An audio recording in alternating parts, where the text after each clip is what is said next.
Consistency has been the best word to describe the Tigers starter of late. The rotation has been solid, beginning with Max Scherzer to Justin Verlander to Jeremy Bonderman. Tonight, Armando Galarraga looks to continue the trend against the Tribe from Cleveland. It's a beautiful night for baseball here in the Motor City. Warm, humid, and we get you ready for Game 2 of this series featuring the Cleveland Indians and your Detroit Tigers.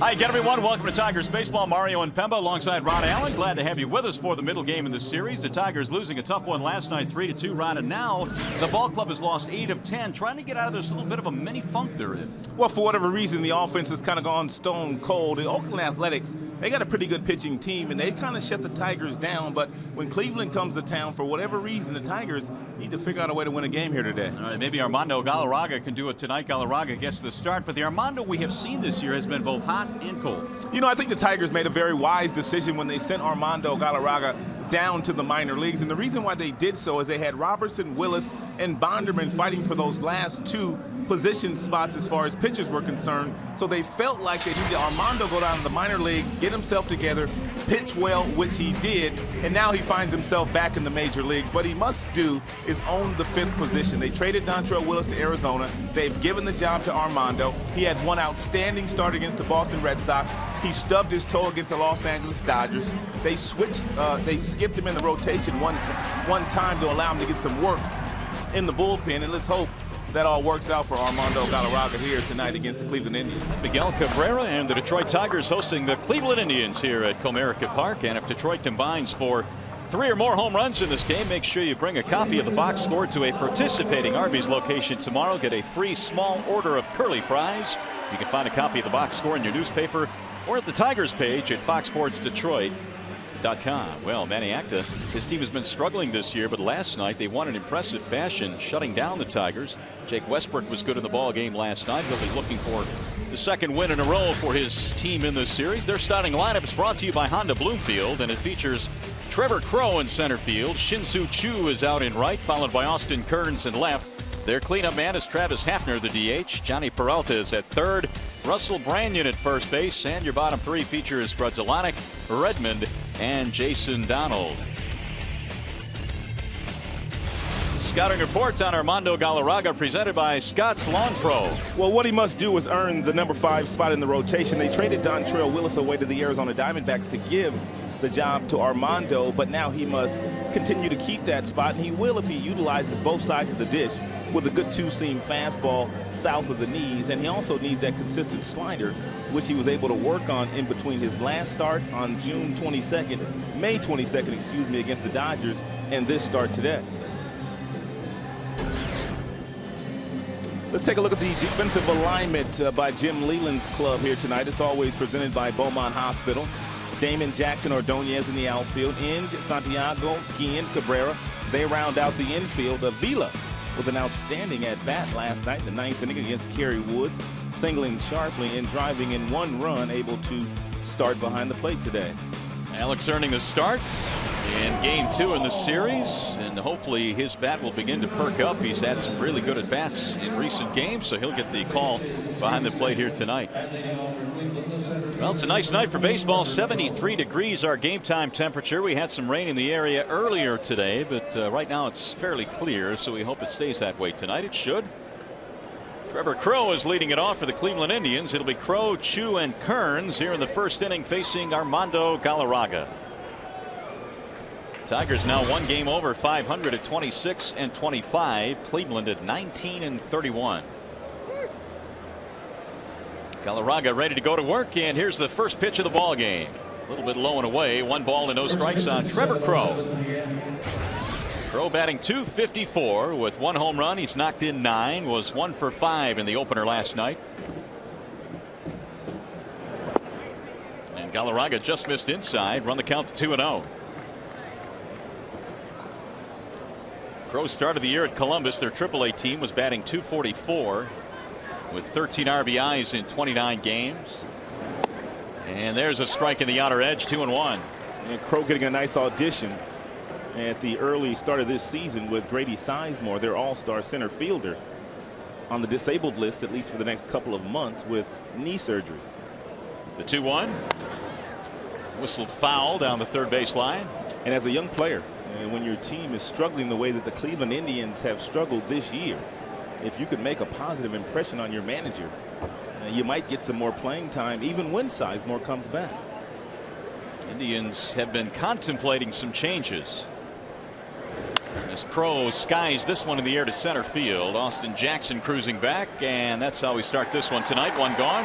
You may remember just a couple of weeks ago the Tigers sent Scherzer down to the minor leagues because the Tigers were going to have a couple of off days on the West Coast, so they wanted him to stay on his regular day's rest. And of course, we know how that story ended. And Scherzer went down to the minors, punched out 14, and did very well in his first start. They did the same thing with Galarraga when they shipped him out in spring training to get work just in case they needed that 5 spot, which they needed here now with Dontrell being gone. Here is Shin-Soo Choo. Galarraga did not understand why he went down so early in spring training because he felt like he was in competition for that final 2 spots in the rotation, but the Tigers had a method to their madness. Well, the hope is that Galarraga can return to the form that he showed 2 years ago when he won 13 games as a rookie. He's saying all the right things. He appears to have his confidence back, which he did not have last year. Bouncing ball first base side, fair ball fielded there by Cabrera. Galarraga will cover. 2 outs.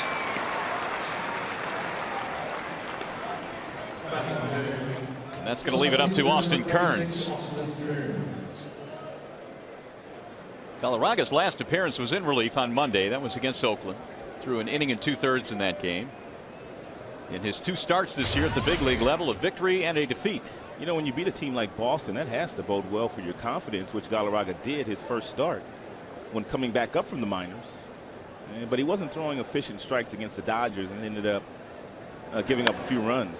Line drive right at the first baseman Cabrera, and just like that, the inning is over. A 9-pitch inning for Galarraga. 1-2-3 go the Indians. No score as we go to the bottom of the first in this one. The Tigers defensively have a 1-2-3 inning behind Galarraga. And here is the Tigers starting lineup presented by Big Boy. It's Austin Jackson leading it off in center field. Johnny Damon playing left again tonight, followed by Maglio Ordonez in right. Cabrera's at first base, red hot in his last 9. Bosch will DH, followed by Guillen, Inge, Avila, and Santiago. Tigers trying to get the bats going. Last couple of nights they have been silent, and Jackson will lead it off here against Fausto Carmona. First pitch is off the inside part of the plate, 1-0. They're going to have their work cut out for them tonight. Carmona is pitching like he pitched back in 2007 when he won 19 ball games for the Cleveland Indians with that power sinker. He's a load at 6'4", 230 on a Santo Domingo. 26 years old, Carmona. We watched Westbrook yesterday with a real good 2-seam moving fastball at the bottom of the strike zone, but Carmona's got that power sinker. There it was, 92. And as a hitter, when you make contact with that pitch, with that kind of heavy sink, it feels like you're hitting a shot put. Jackson hitless in the ball game last night, was 0 for 4. Chops that one foul. Mike Redmond is the personal catcher of Carmona. It's something that Manny Acta started way back in spring training, and apparently it has worked. First year in a Cleveland Indians uniform for Redmond after spending many years over there handling that Minnesota Twins talented pitching staff. 3-2 on Jackson. Just underway here at the ballpark. Redmond giving some encouragement now to Carmona. And Redmond once played for Jim Leadon back in '97 in Florida. Here's the 3-2 pitch. Bouncing ball back up the middle. A long run for Donald, can't get it into center field. Austin Jackson leads it off with a single. The Bernstein advantage brings you the scouting report on Fausto Carmona. Get the Bernstein advantage, we go to bat for you. Biggest difference for Fausto is the fact that he's got his confidence back. He's got his swagger back. He's pitching well, he knows it, and he's confident with that. He also made a slight adjustment on the pitching rubber. He has moved to the first base side of the rubber, which allows him to handle that sinker ball a little bit more efficiently and keep it in the strike zone. And who doesn't Cabrera crush? That's our Bernstein advantage. Johnny Damon batting .278. He's knocked in 18 this year. It's a great combination to run on. Carmona has not been very good at preventing guys from stealing, nor has Redmond as good as he is as a game caller, he hasn't thrown very well this year either. And as I told you, this combination has been together since the beginning of the season. Their numbers aren't good. Little chopper back to the mound. This should be a double play, and it is. 1-6-3 on the twin killing. So the bases are empty now. 2 gone. Let's take a look at the Cleveland Indians defensively tonight. You've got Chu in right. He has 6 assists. He has a total of 17 dating back to last year, which is the most in the American League.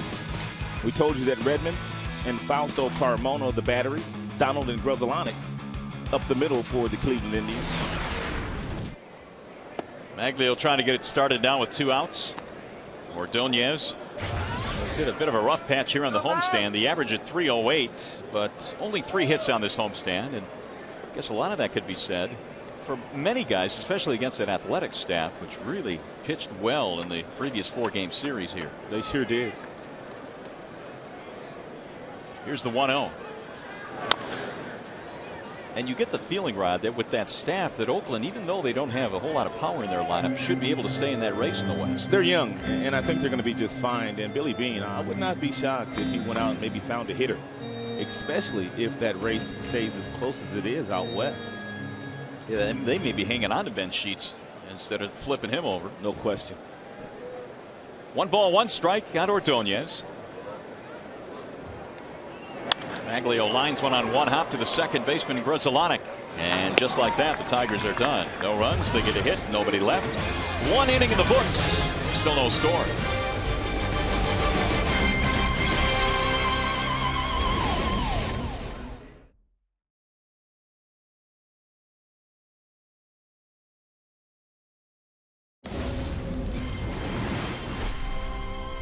Tigers baseball tonight. No score as we go to the second. It'll be Travis Hafner, Johnny Peralta, and Russell Branyan facing Armando Galarraga. Galarraga got him 1-2-3 in the first inning, facing Hafner here, the designated hitter for the Indians. So far, Galarraga, even though it's already been just 1 inning, he is keeping the ball rather low against these Cleveland Indians hitters, which is exactly what Galarraga needs to do. And Galarraga has the good moving fastball, anywhere from 89 to 94 miles an hour. He's got an outstanding slider, which allows him to dominate right-handers, which he has done throughout his very young big league career, and an occasional changeup.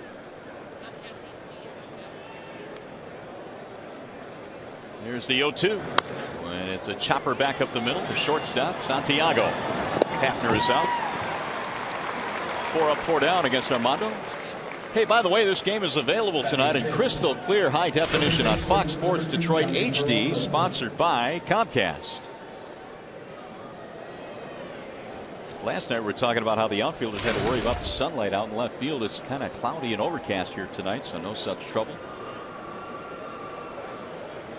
Here is Peralta with 1 out. Strike 1 on Johnny Peralta, who is 4 for his last 8. It's a well-located first pitch fastball to Peralta. He is a dead pull hitter, but if you locate the fastball where he located that last one, tough for him to do anything with that pitch. 0-2.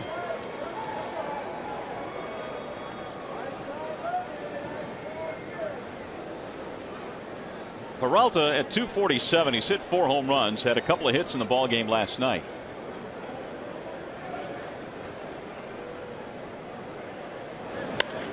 Little looper towards second base, and Guillen goes to the grass to haul it in. 2 outs. Carlos has made every single play at second base since coming back up from the minors, and really he's had to field just about every ground ball and make a throw every which way. I have a quandary here. Is that a pop-up or a line-out? I will qualify that as probably a line-out. Okay, I'm going to go L4 then in my score sheet. Kind of in between. Humpback liner. There you go. They call it. Here's Russell Branyan. Russell looks at a strike, 0-1. Galarraga, in his 13-win season a couple of years ago, beat the Indians 3 times. Last year, he lost to the Indians 3 times. and had an ERA of nearly 10 against the Tribe last year. Fouled away. As a matter of fact, when he came up that rookie year, he made his first start against the Cleveland Indians. I see you. Nice play. High fives for the little fella. He's good to go. Some more high fives. Just missed 1 and 2. Well, the next step would be to get that ball autographed. Right now, he's just so excited to have it.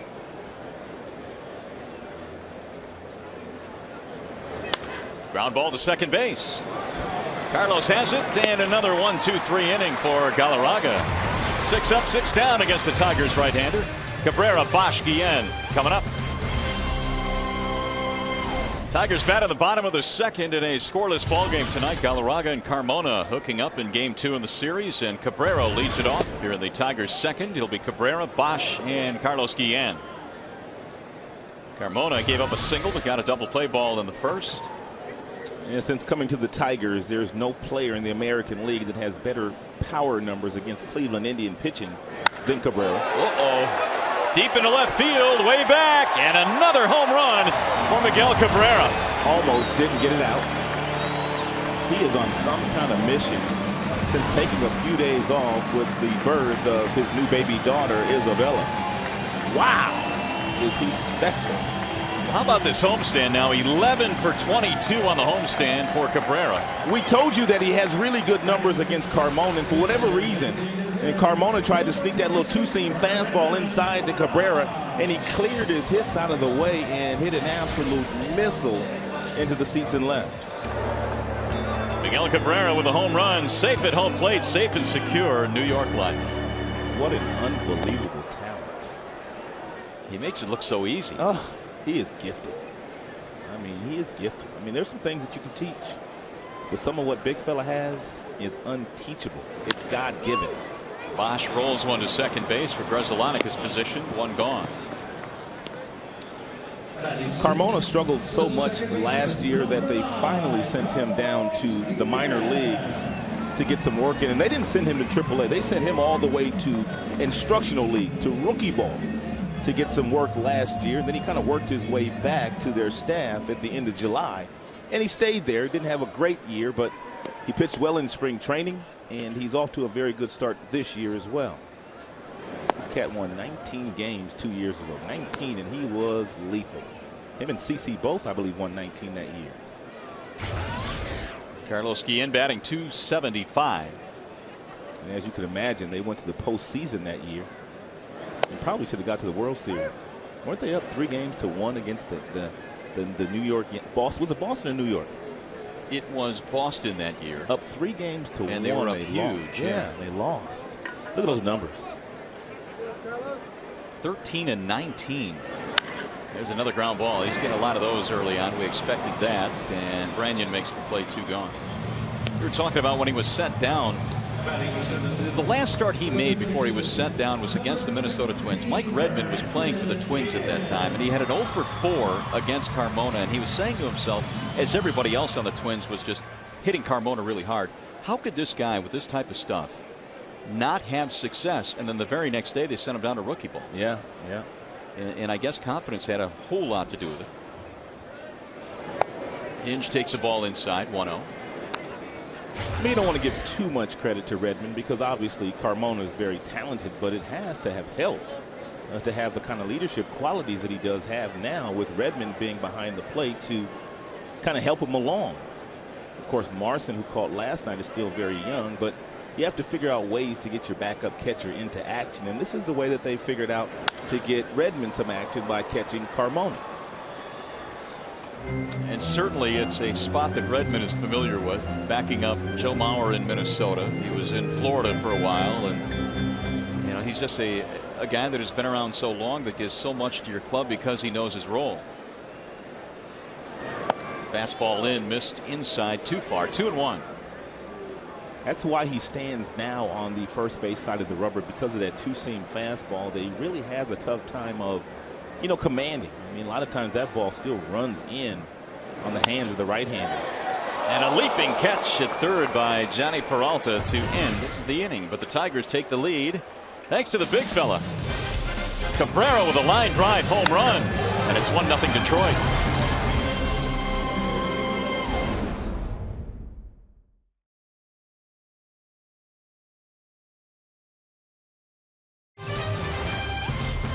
Earlier today at Comerica Park, we had a ton of the Red Wings on hand here. Jimmy Howard, the goaltender of the Red Wings, well, he decided to put on the catching gear and catch Justin Verlander of all people. Did he? And it didn't go well. Some of it did. He got the hang of it after a while. JV not letting up on him either. No. JV told him, I guess, I'll go 75%. But even that is awfully tough. It was fun to watch earlier today. Jimmy Howard, a good sport. A couple of the other Wings were here as well. Two real good right arms right there. And as we heard last night, Nick is coming back. Lifted in the air to center field. Jackson coming on. And Galarraga records another out. Grzelcyk on the fly to center field. That's 7 up, 7 down. The Tigers had the luxury of skipping Galarraga after his May 22nd start in Los Angeles because he wasn't good that day. He gave up 6 runs, 5 of which were earned, and he just didn't have a good slider, so they skipped him, which number 5 starters get skipped during the course of the regular season when there is a day off. That way you can get back to your number 1 guy, your number 2, whoever you choose to use. But apparently the time off and the extra work in the bullpen has worked well for Galarraga so far. All the fastballs have been very firm at 93 miles an hour with some good movement, and the slider has been a good pitch. Mike Redmond batting .234. 1 ball, 1 strike.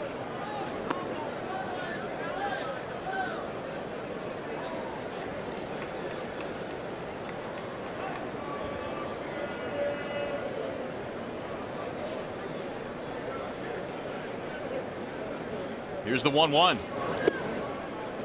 Galarraga had a 1-2-3 first, a 1-2-3 second. He's got some ground balls in this game already. Armando in search of his 2nd win of the year. And another ground ball. Deep in the hole, it's short. On the backhand, Santiago has time because of the runner. And there are 2 gone. Time for a game break now. We go back to the studio, and here's Mickey York. The shortstop number 16, Jason Donald.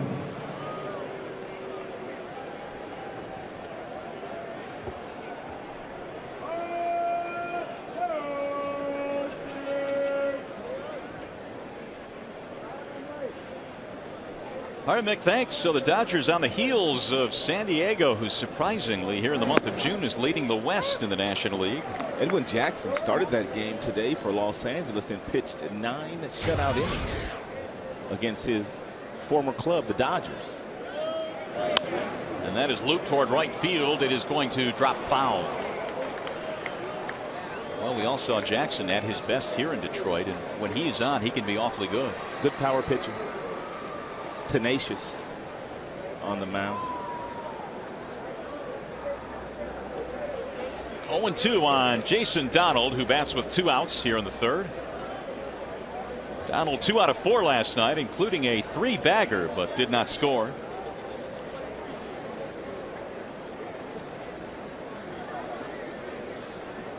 Here's the 0-2. I read a great story on Jason Donald. He hit his first home run against Jake Peavy on May 25th against the White Sox. He went to retrieve the ball, his teammates did, and they said, we'll give you an autograph in return for it. And the guy that caught it said, sure, I'll take a Shin-Soo Choo autograph. There's a bouncing ball to short. That's cold. Didn't even want Donald's autograph. That's cold. 1-2-3 again for Galarraga. 9 up, 9 down. We go to the bottom of the 3rd. Avila, Santiago, Jackson coming up. Tigers on top 1-0 as we head to the bottom of inning number 3 here at Comerica Park. Glad to have you with us tonight. Mario Impemba, Rod Allen, Carolyn Rosinski is our producer tonight. Mark Isofano, he is our director as we go to the home half of the 3rd. And Avila hits a line drive right at the center fielder, Trevor Crow. He's been centering the baseball a lot better the last couple of days. We talked about that classic at bat that Avila had last night against Kerry Wood, but he also singled successfully a couple of days ago. So it looks like Avila's starting to get it together. Here's Santiago. The home run by Cabrera, the difference right now. Santiago has 1 home run. He was 0 for 4 in the ball game last night, and he shows bunt. Hudson up with the right hand, Marvin Hudson. And that is something that the Tigers have not done a whole lot of this year, and that's bunt for base hits. But that most definitely is part of Santiago's game. Flared toward left field, and backing up is Kearns. I'd like to see it, I guess, become more of Austin Jackson's game. It's a good point. No doubt about that. Especially when you're going up against a real tough right-hander. Jackson had a single in the first. Looks like runs might be at a premium here today. Both guys look like they're on top of their games. And it's also a situation where if the Tigers get another base runner on in a certain situation where there could be a double play, we might see some movement with Jim Leland. That's a fair ball inside the bag at first base. Jackson taking the wide turn. He's going to hold up as Chu got to it quickly and throws back behind the runner. Chu has 6 assists this year, and anytime you're running the base paths and the ball goes to right field, you have to think before you run, because he most definitely will throw you out. A little tardy swing there by Jackson, but if you keep the plane of the bat level and in the strike zone long enough, you can flare something down that right field line.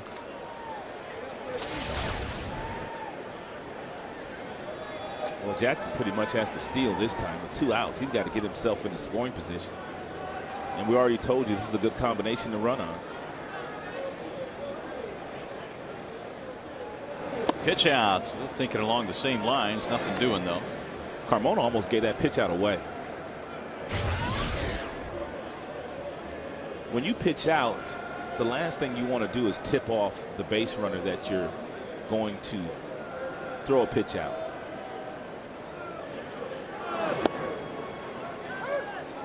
One and one on Damon.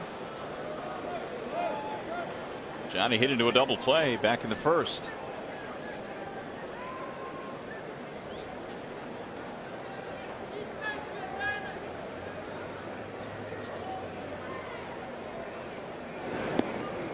Tried to hold up, couldn't do it though. 1 and 2. Here's what I'm talking about on the first delivery from Carmona. Pitch out is already called, but you don't want to slide step when you pitch out. See, he slide steps. Right there is the alert for Jackson to shut it down. When the pitch out's called, what your manager wants you to do is look exactly like you're going to throw, like he just did there. Here's a throw, not in time to steal for Jackson, his 8th. Not even close. But he stole that base against Carmona with the high leg kick. Redmond had no chance whatsoever to throw out Austin Jackson. Great jump by Jackson. About 12 steps before he's into his slide. And he stole that base rather easily. No problem. Redmond really had no chance. Now, can Damon drive him in here with 2 outs? 8 out of 9 steal attempts for Jackson. Johnny Damon had a slow month of May after getting off to a really nice start in April. And he feels like he'll have a better June. That's one thing about veteran players, especially guys that have won championships. They know how to put the bad games behind them and always look forward, always look ahead. Ground ball to second base. Should get him out of the inning, and it does. Base hit, stolen base. Runner remains at second. It'll be Crow, Chu, Kearns coming up.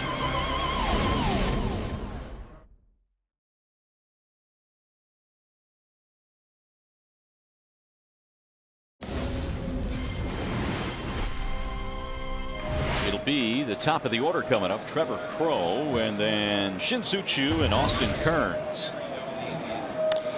That is line toward left field, looping back toward the seats and out of play. Galarraga is 8 of 10 in first pitch strikes, which is a really good recipe for most starting pitchers. When you're that efficient with your first pitch strikes, the batting average for the hitter goes down about 100 points versus the hitter sitting in a 1-0 count or 2-0, 2-1 count, which is obviously a good fastball count. Now it's 0-2. Galarraga looks good today. 9 in a row retired to start this game. Crow flied out back in the first inning, 0 for 1. The 0-2. Hit like a bullet right at the first baseman. Cabrera backhands it. Another ground ball out. One away in the fourth. Talked about that first base position and how you want to field most of the balls with one hand. You go over, you backhand that ball, and it really doesn't matter which way you're going. First base is one of those positions where you really don't need that throwing hand until you have to throw. It helps you bend your legs better. It helps you reach further. Everything about that position should be done with one hand. All those slow motion replays, of course, are courtesy of Lincoln Mercury, which is a really nice vehicle. Shin-Soo Choo. 279 hitter coming in. Choo has a bounce out 0 for 1. He snapped an 0 for 19 in last night's ball game with a home run. It was the longest hitless drought of his career for Choo.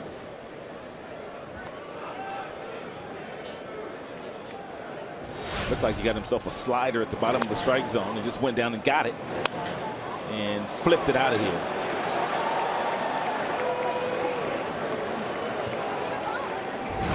Number 8 on the season for Mr. Choo. Drilled to center field. Jackson is on the run for this one. 2 outs. Boy, Galarraga's get some quick outs. He's working at a nifty pace here tonight. Cabrera has backed him up with a home run. Crisp game so far. Here comes Austin Kearns. Kearns 0 for 1 and a line out. He's 0 for his last 12.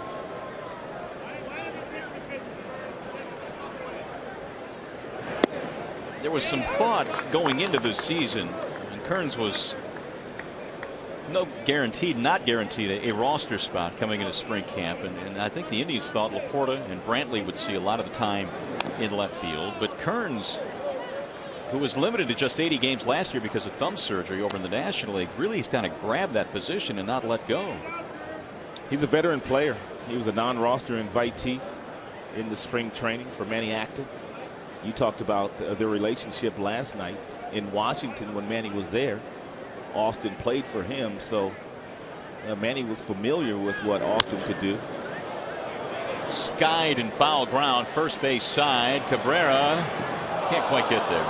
But for the life of me, I'm kind of surprised that Brantley, especially with how this team has struggled this year, I'm surprised Brantley is not on their major league club. He hit 300 last year in the limited playing time that he got. And he stole 40-something bases in the minor leagues. I thought for sure Brantley would be their left fielder at the beginning of the season this year. Well, there's some grumblings in the Cleveland media that after the All-Star break there will be some changes, and Brantley probably will be back up with the big club.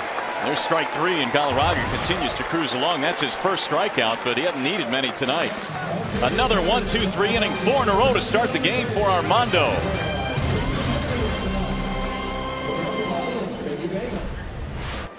Tigers batting now in the bottom of the 4th inning. They lead 1-0, and Fausto Carmona heading back to the hill, and Carmona facing Ordonez, Cabrera, and Bosch in the Tigers' 4th. Maglio is 0 for 1 with a ground ball, and Carmona misses outside.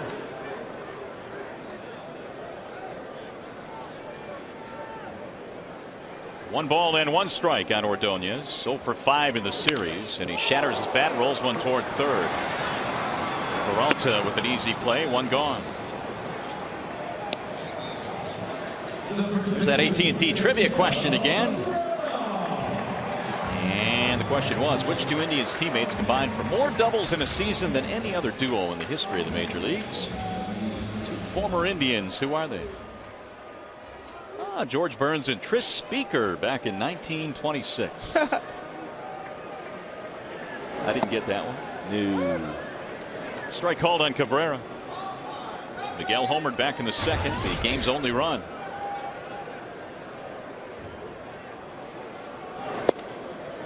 First time up, Carmona tried to sneak a fastball by Cabrera, but that's like trying to sneak the sun by a rooster.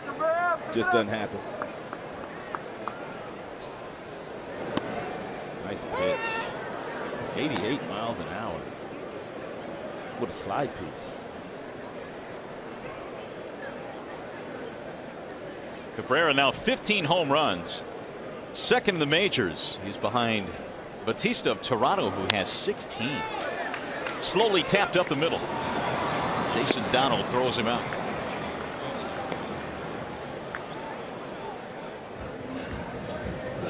Two up, two down, and a couple of ground balls here in the fourth. Here are the combined doubles. The biggest duos, of course, the Tigers had Gehringer and Walker, and in 34, Greenberg and Gehringer.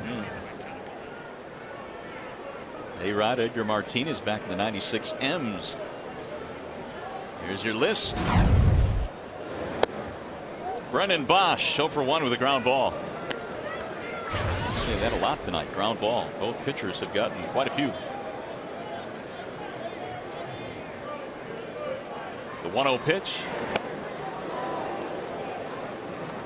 1 ball, 1 strike on Bosch.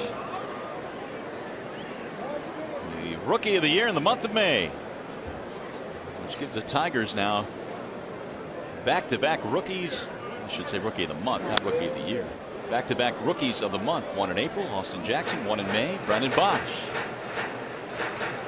That doesn't happen very often, as you said. Pretty impressive. 345 average in May.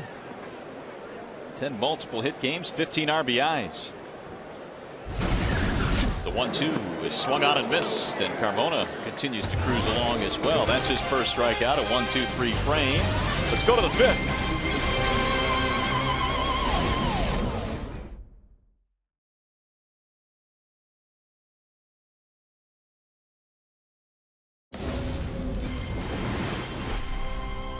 Well, let's see. Galarraga has been cruising along. He's retired 12 in a row to start this game, and first pitch strikes on the last 10 consecutive batters.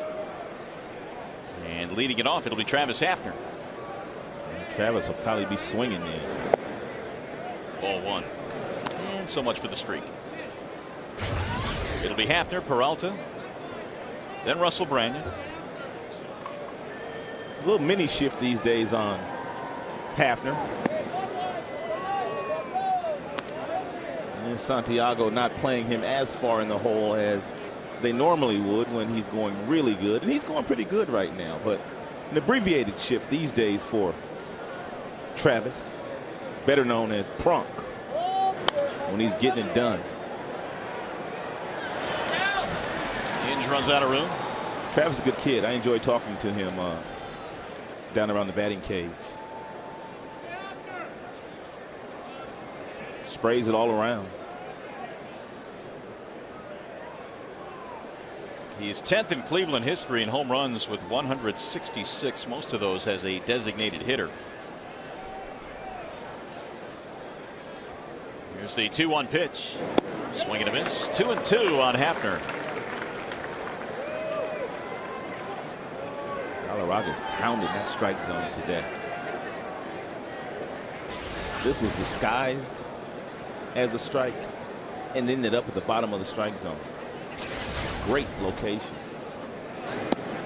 Just missed low with the fastball. 3-2. Galarraga thought he had strike 3. He paused and gave a nice long look to Marvin Hudson.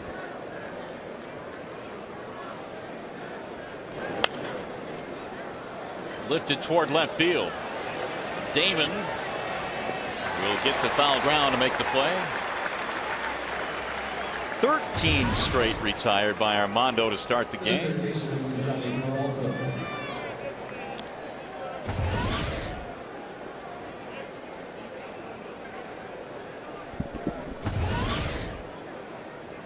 And Galarraga 46 pitches. Carmona just 43. Carmona, take away that home run, is gone pitch for pitch. Right back to Galarraga. It's gonna be another easy out. He's making it look simple tonight. 14 straight retired. 2 gone for Russell Brandon.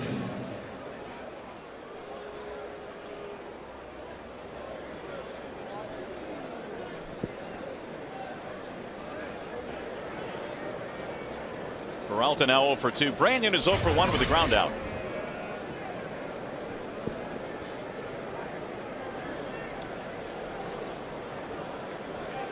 Russell Brandon only has 24 hits this year, 7 of which have left the building. He's got real power. He got his first opportunity to play every single day in Seattle last year and had a breakout season. He's always had great power.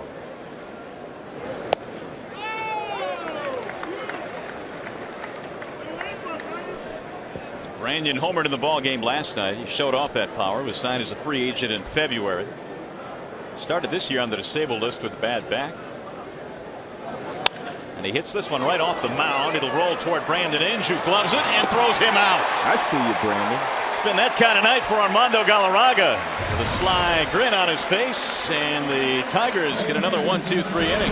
Still 1-0 in favor of Detroit as we cruise along to the bottom of the 5th inning in this one. Tigers 1 run, 3 hits, and Cleveland no runs, no hits. It'll be Guillen to lead it off, and he rifles one right at Mark Grudzielanek. 1 away. Bring up Brandon Inge. 1 pitch and 1 out here in the 5th. Carmona gave up the home run to Cabrera to lead off the 2nd, and that has been the only blemish on his mark. Brandon, his first time up, hit a bullet right at Peralta. Peralta was able to elevate and prevent the ball from going down in the left field corner, but Brandon had a really good at bat against Carmona. Brandon's batting average up to 235. He was hovering right around 200 about 2 weeks ago. And he got on base 4 times on Sunday, and that kind of spurred him a little bit.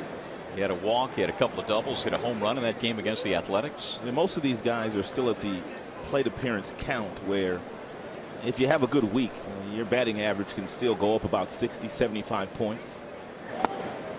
And I guess the flip side of that is if you have a bad week, it can go down to about that same amount. Yeah, what goes up can also come down.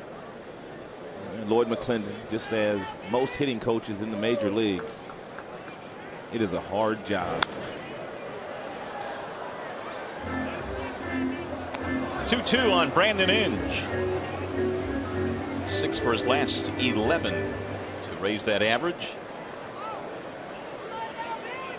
Carmona looks like a whole different cat than we've watched the last 2 years. He looks like he's pitching with the same confidence that he pitched with back in 2007.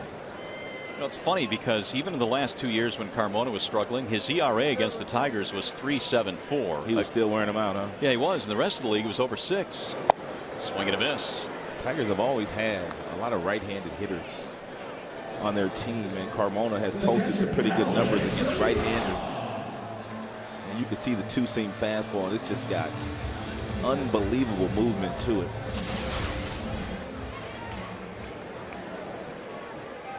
He's going to bring up Alex Avila. Only 3 Tigers hits in this one. Jackson with 2 singles and a steal, by the way, and the home run by Cabrera. Avila hit a ball hard straight at the center fielder. 4 and out, back in the 3rd. And the pinch hit single after a lengthy battle last night in the 9th inning against Kerry Wood. Tigers got to within 1 run. But that's as close as they got. 1-1 on Alex.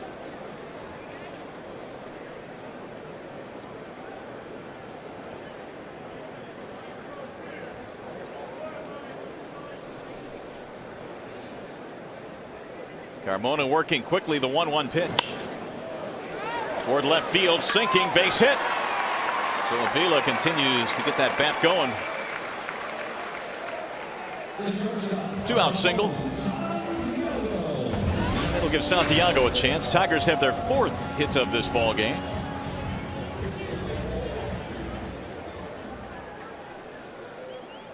Santiago was a flyout victim back in the 3rd.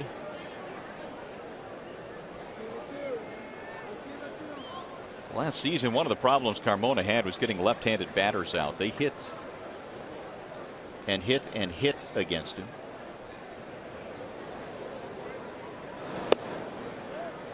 And Santiago takes. They hit 331 against him last year. He's doing a little bit better this year against left-handers. But he dominates right-handers. Right-handers hitting only 208 this year against Carmona.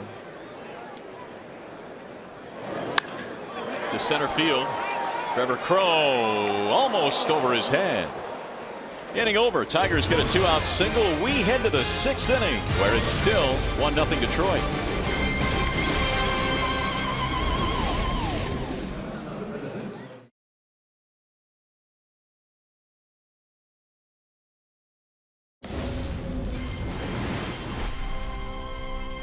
My mentality, I believe, is more strong.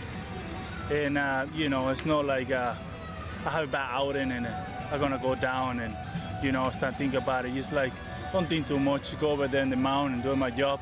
And I feel good about myself like that. Well, it's amazing what a difference a season can make in terms of his mental outlook. And Galarraga has looked, well, awesome tonight. Ugh. Boy, has he. Confidence is a big part of it.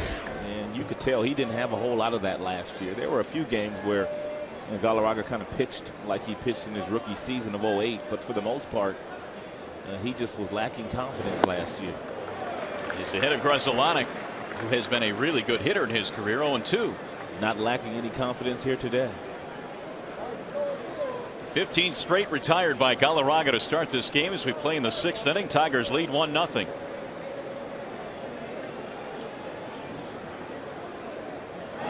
Grzelcyk just stays alive as he fouls it off. And Galarraga, one of those, Grzelcyk, one of those guys where you might want to climb the ladder here and go right around the letters to see if you can get him to swing and miss. 8 on the ground, 6 in the air, 1 via the strikeout. That's how he's carved up the Indians so far tonight.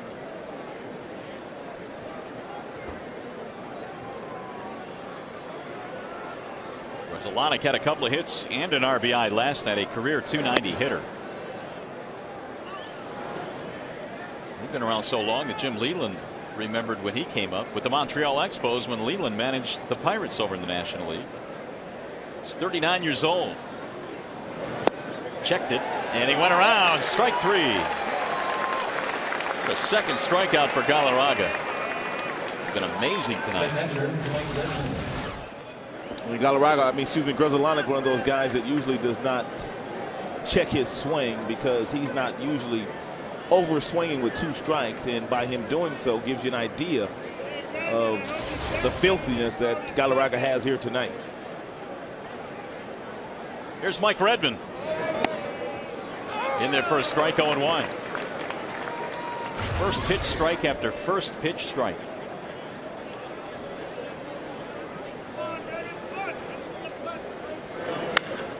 In the air to center field. Austin Jackson will have plenty of room. And there are 2 gone. Time for a game break now as we go back to the studio. Here's Mickey York. The shortstop, Jason Donald.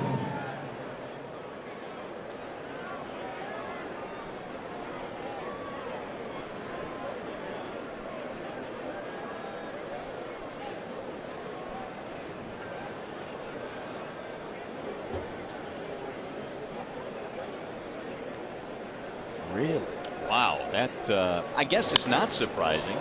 That's drilled to right field. Maglio going back, and there's another quick out. It's an 8-pitch inning for Galarraga. He's retired 18 straight to start this game.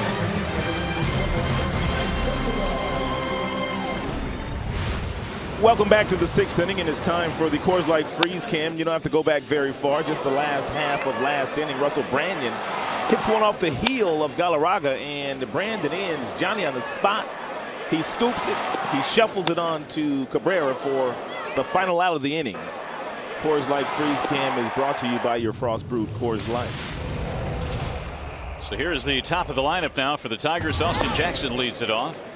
So you say you weren't surprised that Griffey announced his retirement in the middle of the season? I don't know if I was surprised. I thought that something had to happen. I didn't know if he would be released or if he would decide to retire, but I felt because of the year he was having, and that's a good play there by Peralta, and Jackson is not, that something would happen, whether it was a retirement, a release, or something. I just felt that.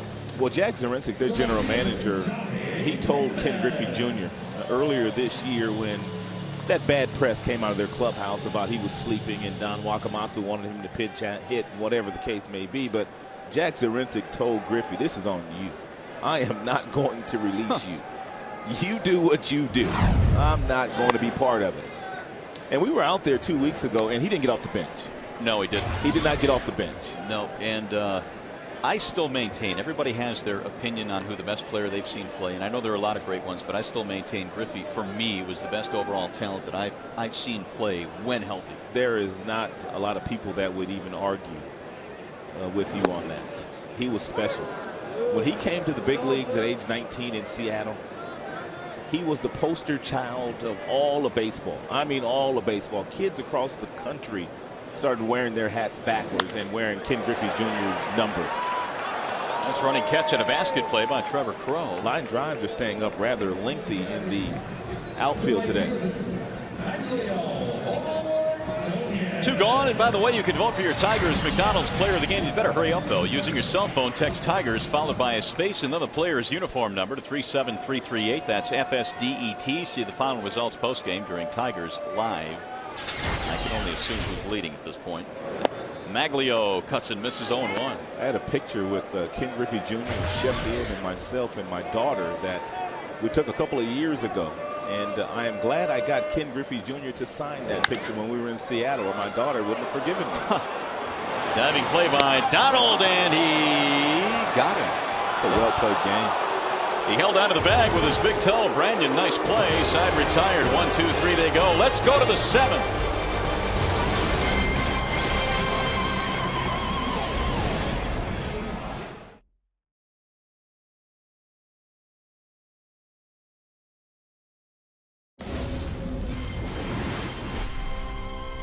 On our way to the 7th inning, and the Tigers are leading 1-0.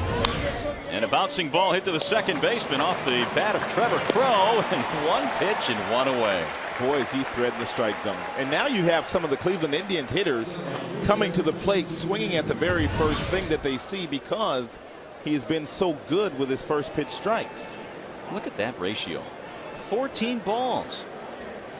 And so now make it 15 of 19 first pitch strikes for Galarraga. Here is Shin-Soo Choo. Galarraga's stuff is so good, and he's feeling so confident with what he's featuring today. He's even throwing Choo first pitch fastballs, and Choo can kill fastballs. And now, to no one's surprise, the count is 0-2. Ground ball and a line out for Choo.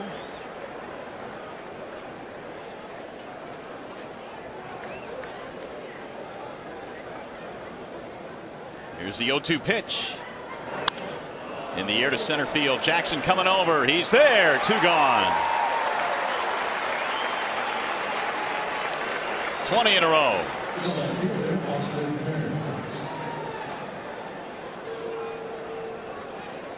And now Galarraga facing Austin Kearns, the number 3 hitter.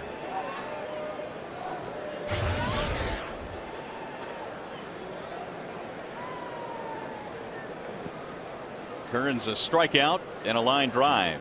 0 for 2. And he takes strike 1.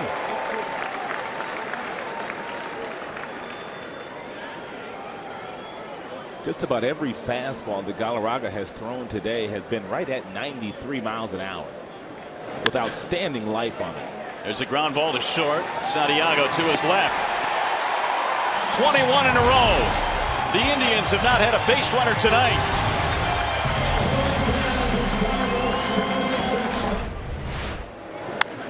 Here's Cabrera hitting a ground ball foul down the third base line. 0-1 on Miguel. Porcello tomorrow against David Huff, and David Huff, boy, he is very fortunate to be pitching tomorrow after taking a line drive right off the head of Alex Rodriguez his last start. Everybody in baseball with a collective sigh of relief after that incident that happened, and Huff is no worse for the wear. Good to see him get the call tomorrow. Huff said it hit him right in the right spot. He said a couple of inches to the left or to the right, and it's a totally different story. There's a ground ball up the middle into center field. Another hit for Cabrera, his second of the game. That's one of the things that Cabrera does as about as well as most hitters in the game. Even guys that have great stuff like Carmona or closers that usually shut the game down. And he gets real good at bats against those guys. Whereas most players, the #1 starters and closers, are usually uncomfortable at bats for you. Here's Brennan Bosch. Don't be shocked if Big Cabrera takes off to steal a base here today. Jim has allowed him on occasion to run. Bosch, a little tapper right back toward the mound, over the head of Carmona, and there is no play. Everybody is safe. Infield single for Bosch. That's such a tough play, because what you want to do is you want to try to jump and catch it. But if he just turns and kind of runs down the mound and takes a couple of steps, he could have gloved that ball with his height, but he couldn't get there. And Bosch runs well for his size, able to beat that out. So that's going to bring up Carlos Guillen. The Tigers now have 6 hits and some critical base runners standing on the bases right now in a tight 1-0 game. Guillen is 0 for 2. Although it looks like Galarraga doesn't need it, it would be nice to give him a little margin for error.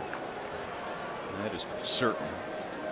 Galarraga has retired 21 in a row to start this game. Ball outside.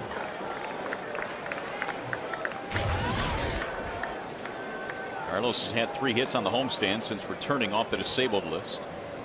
Batting .268.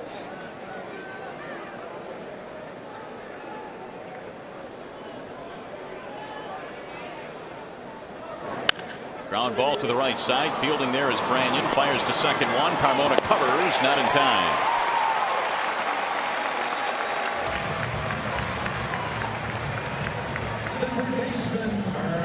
Siller at first and third now with 1 out. Bosch is forced off the base paths.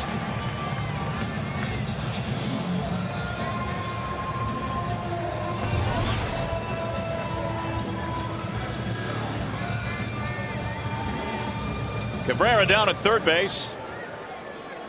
And Guillen at first base. Yeah, easier said than done, but if you're Brandon, to the best of your ability, you have to try to force Cabrera, Carmona, into getting this fastball up in the strike zone, which would help you to elevate something into the outfield for a sacrifice fly. If you get a base hit, that's just a bonus. But Carmona has had that real good 2-seam fastball working all day today. Even the 2 hits in this inning with the infield variety.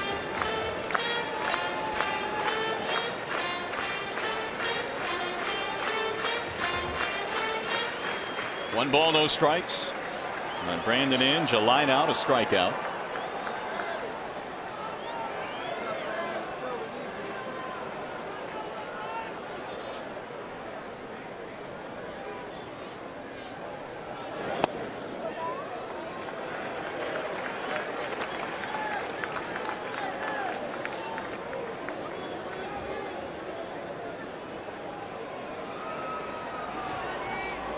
Two 2-0. So Brandon ahead of the count now. Carmona surrendered the home run to Cabrera back in the second. So far his only run allowed, and that missed way outside. 3 balls, no strikes.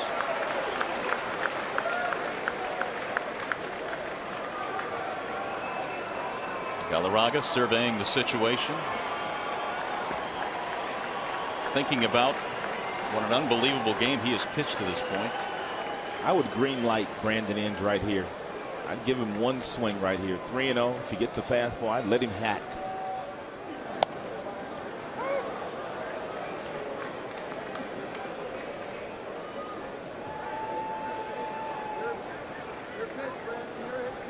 Three and 1.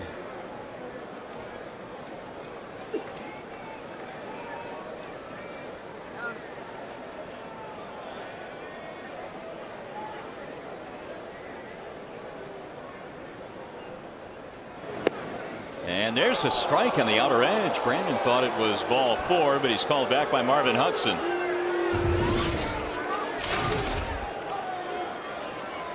Yeah, just about everything above 90 miles an hour for Carmona. I don't know. I would think Guillen might be running here 3-2, 1 out. If he hits it on the ground, at least you stay out of the double play. He was running. It's not a bad play. And if you're Guillen, you also know the situation with Carmona and Redmond this year. There's been quite a few steals while this battery has matched up. So if you're Carlos at first, get a good jump. Just in case Inge strikes out, you can steal the base. Get yourself a really good jump here. The runners are 15 of 17 in stolen base attempts against Carmona this year. Runner going again, and a ground ball to third. They'll fire to second. They get the out there, and they still turn the double play with the runner going. What a play by Peralta. Gutsy play by Peralta.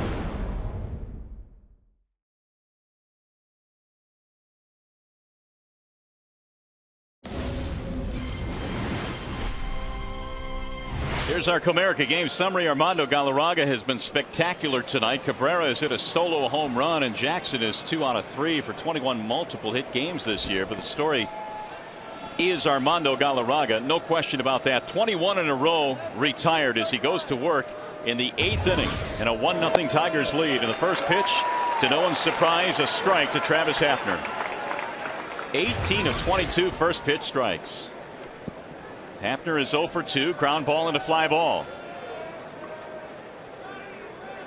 Here's Galarraga's 0-1. Travis now 0 for 5 in the series.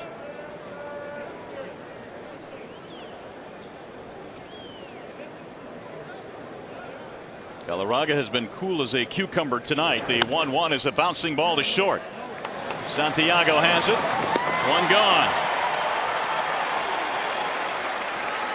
22 in a row. And very seldom has he shook off the youngster Avila. Boy, Galarraga has gotten all the way up to 95 here tonight.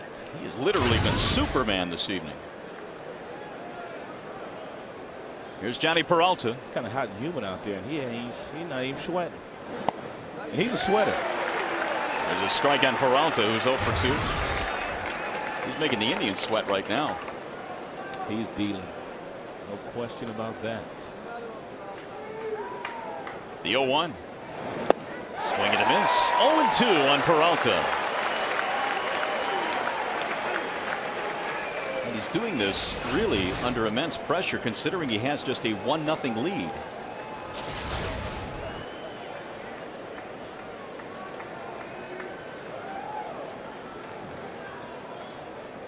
Here's the 0-2 pitch. Peralta takes it low, 1-2. Yeah, you got to be careful when you go inside against guys like Peralta. You're better off throwing that slide piece down and away, something he can't get to. It's been a legitimate swing and miss pitch today for Galarraga. Swing and a miss, and down he goes. There you have it. Peralta strikes out. 3 strikeouts for Galarraga. He set Peralta up beautifully. In the previous pitch, two-seam fastball knocked him off the plate, and he came back with that slide piece at about 87 miles an hour that clearly was out of the strike zone, but Peralta couldn't hold up on it. Now with 2 outs, here is Russell Branyan.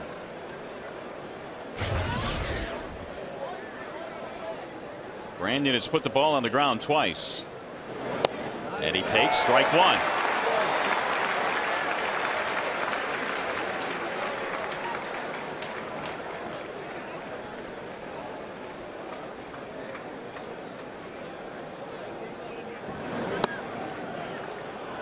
One and one on Branyan.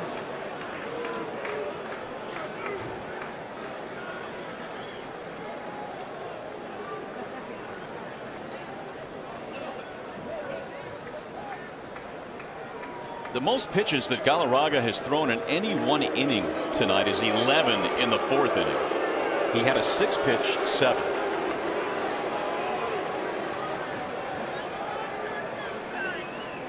Here's the 1-1. Fouled away. 1 ball and 2 strikes on Branyan.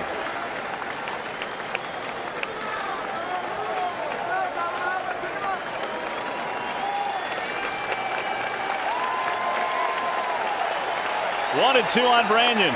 Here comes the crowd now. And a bouncing ball to second base.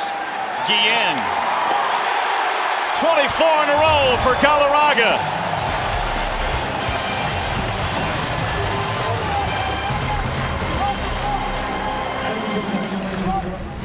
Bottom of the 8th inning at Comerica Park in a 1-0 game, and that graphic says it all. Armando Galarraga has been stunningly good tonight, and the Tigers trying to get him some more runs here as we go to the bottom of the 8th inning.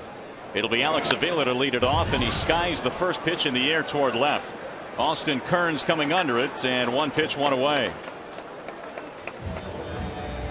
And if you're Fausto Carmona tonight, you are certainly being upstaged by Armando Galarraga. He's pitched himself a really good game. For sure.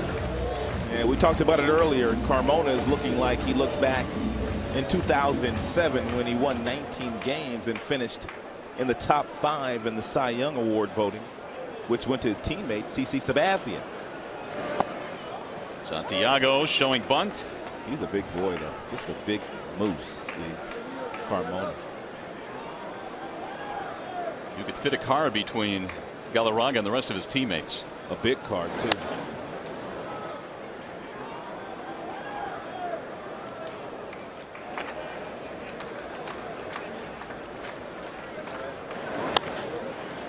And a bouncing ball to second base. Routine for Gresalonic. 2 up, 2 down.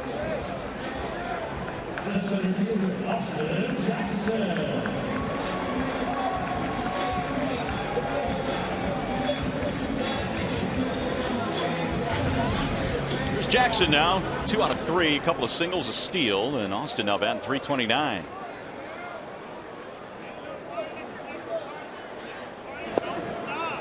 Strike 1 on Jackson.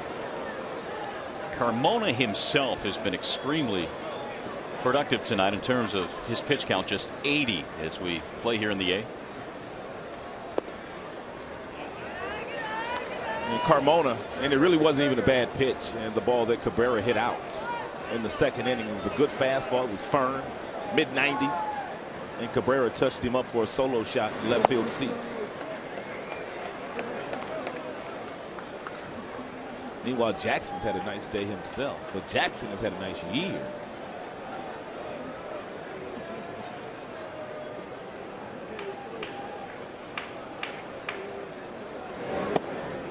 There's a strike on the inner portion of the plate. 2-2 now on Austin.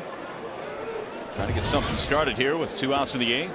I don't think Carmona could throw a fastball straight if you paid him to throw a fastball straight. Everything is moving. The ground ball left side. It'll get through. It's a 3-hit game for Jackson.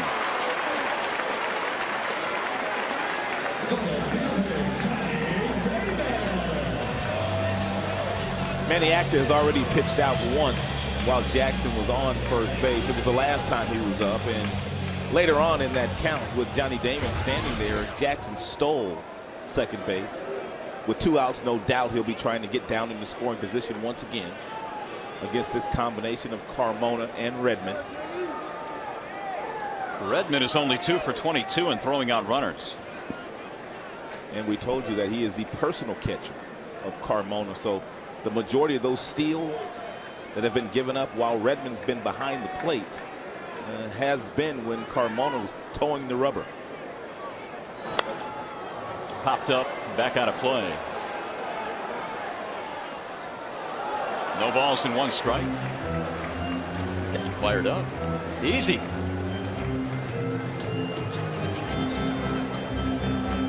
Everybody's happy tonight. They sure are. At Comerica Park. These guys probably don't even know each other. And they're fired up. Johnny Damon tonight is 0 for 3. Double play ball, ground out, line out. Jackson measures the lead. And Damon looks at a strike. 0-2.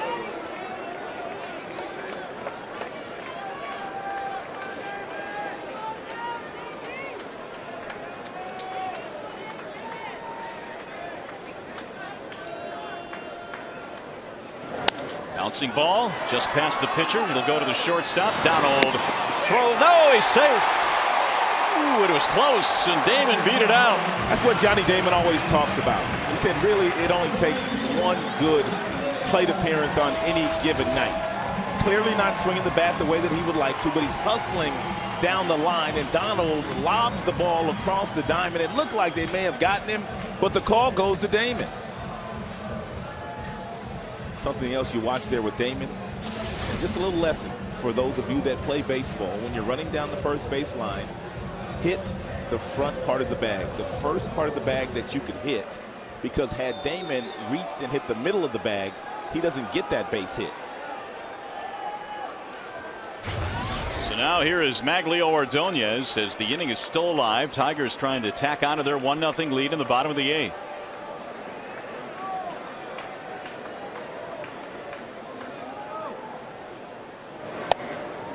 Strike one.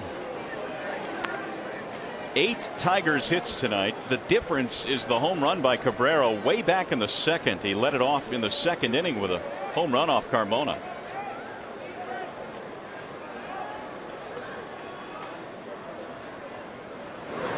A line drive to right field. That's a base hit.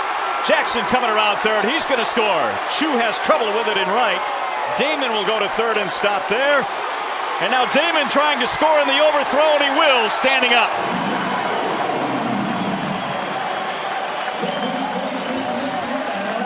Nothing Tigers.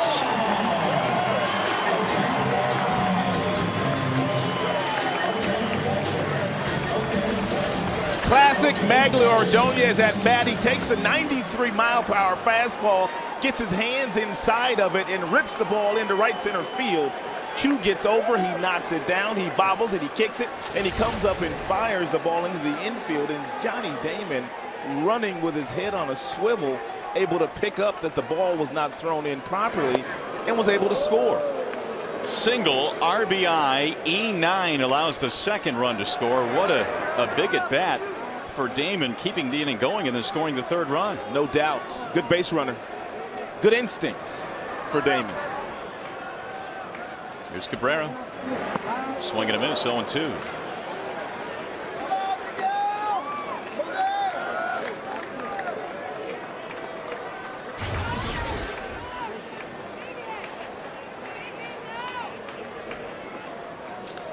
Carmona need not get it twisted.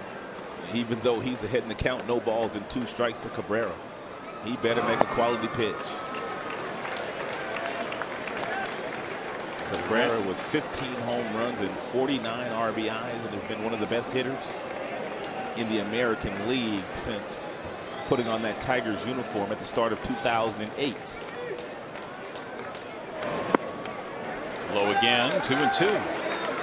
That's something about Cabrera, Mario, and I was thinking about this last night. Very seldom do you ever see this guy off balance. I mean, when he takes his stride, it seems like it's always perfect. He always keeps his hands back, and when he does it just right, he's incredible. It's a lot to be impressed about. I'm not sure what is the most impressive part of his game. Put it all together, and he's one of the best. Changeup.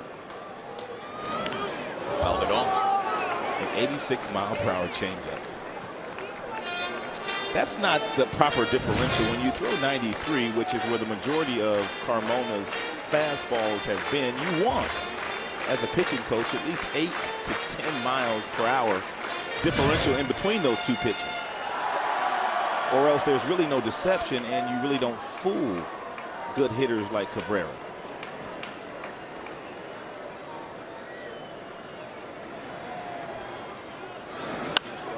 High fly ball right field. This one's heading back toward the corner and out of play.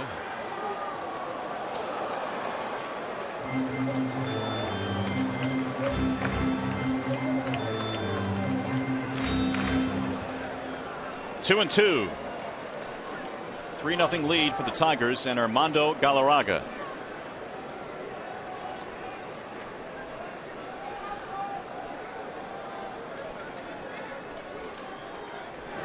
Swing and a miss, and Cabrera is out of there, and that'll do it for the Tigers. 2 big runs though. Here comes Galarraga. We go to the 9th. It's 3-0.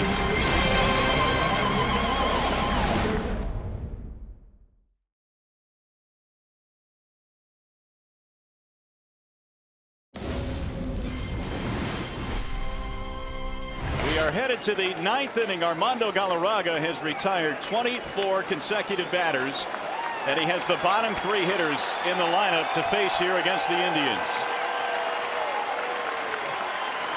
Galarraga will face Grzelcyk, Redmond, and Donald. They are the 3 scheduled hitters.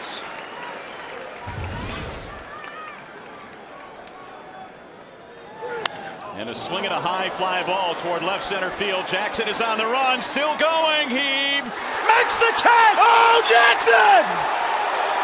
Austin Jackson in left center field. A sparkling play.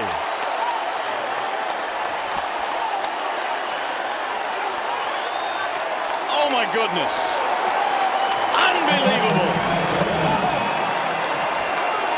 Boy, did he cover some real estate here. Looked like a young Willie Mays. Armando Galarraga with nothing but a smile. 1 out. Absolutely incredible. Here's Redmond. Strike 1.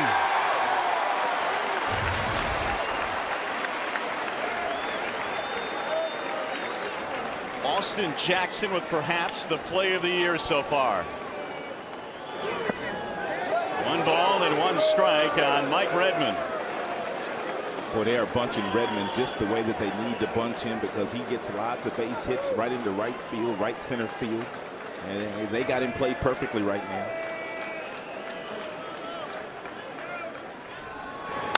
And a ground ball fouled outside of the bag at third. And it really doesn't matter where Jackson's playing. He's going to run it down anyway. 1-2 on Mike Redmond. Don Kelly, meanwhile, has come in to play defensively in left for Johnny Damon. Here's the 1-2. Bouncing ball to short. Santiago, and there are 2 outs.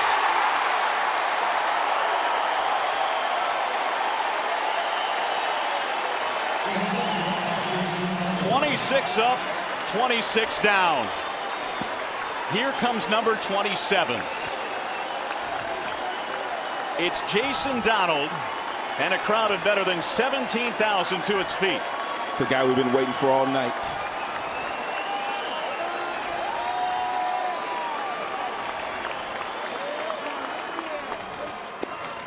Strike 1.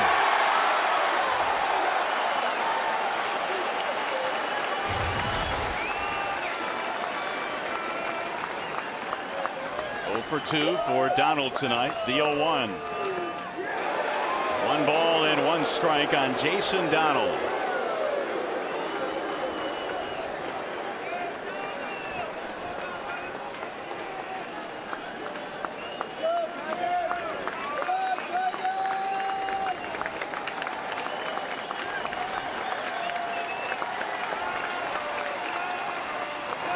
Ground ball, right side. Cabrera will cut it off. Galarraga covers. He's out. No, he's safe. He is safe. He is safe at first base. And here comes Jim Leyland. Oh my goodness.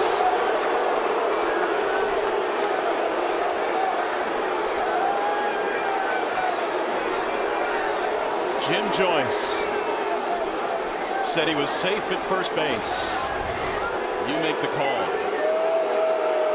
Cabrera, Galarraga. Did he miss the base? He's out. Why is he safe? He must have missed the base. Are you kidding me? Why is he safe? We'll see right here. Why is he safe? Oh my goodness, Jim Joyce, no! Oh, jeez Louise. Oh my goodness. What a travesty. What an absolute travesty for Armando Galarraga. Oh my goodness, Armando. I'm sorry for you, big fella. I am really sorry for you. There's a strike call. Here's another look. Galarraga getting there. He can smell it. He can smell it. Perfect game. Tags the bag, and they called him safe. Oh, no. Oh. I hadn't felt this bad in a long time. I had not felt this bad in a long, long time for Armando Galarraga. And Be careful, let Cabby. Jim Joyce know about it. Rightfully so. Oh. Rightfully so. Runner going to third. And there's a strike called. 1-2 on Trevor Crowe. Stunning. Just stunning.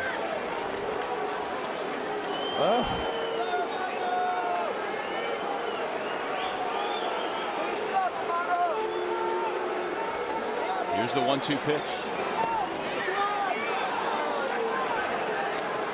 And Cabrera still going at it with Jim Joyce. And the crowd is livid.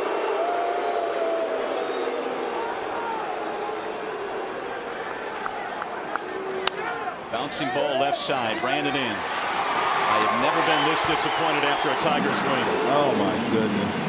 Armando Galarraga. What an outstanding performance tonight. And I feel for you. Look at these players. Unbelievable. The players shouldn't get too much in Jim Joyce's face, though, because it's all said and done. It's over. Let's go, boys. I mean, it's done. Over. It's over. Tigers win it here tonight. At least Jim Joyce is standing there and taking it like a man. He is doing that. And Jim Leland is letting him have it. Some Tigers players let him have it. I don't know, Rod. I don't know how to describe this. I just feel so bad for Armando Galarraga. What an effort tonight for Armando. We'll step aside. Tigers win here tonight. Galarraga, spectacular.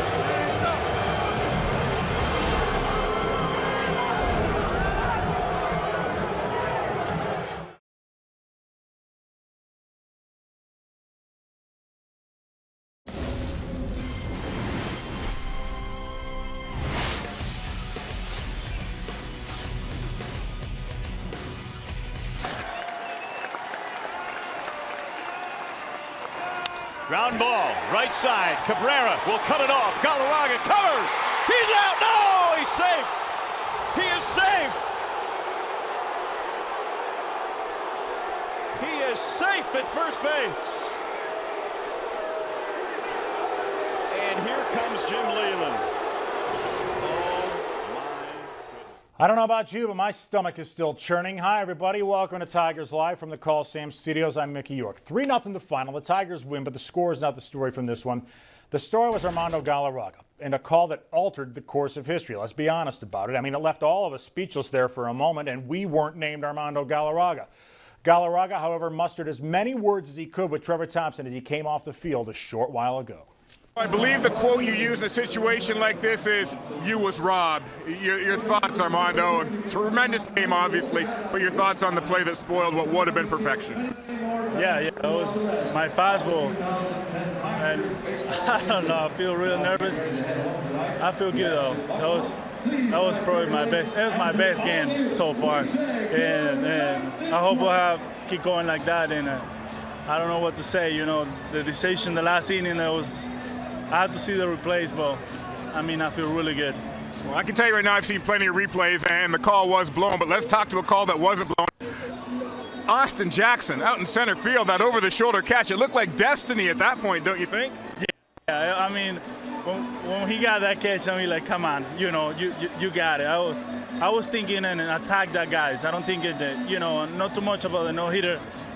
I don't know, it's my mind, I can't help it, but I was thinking attack the guys, get in the zone, so you're going to swing.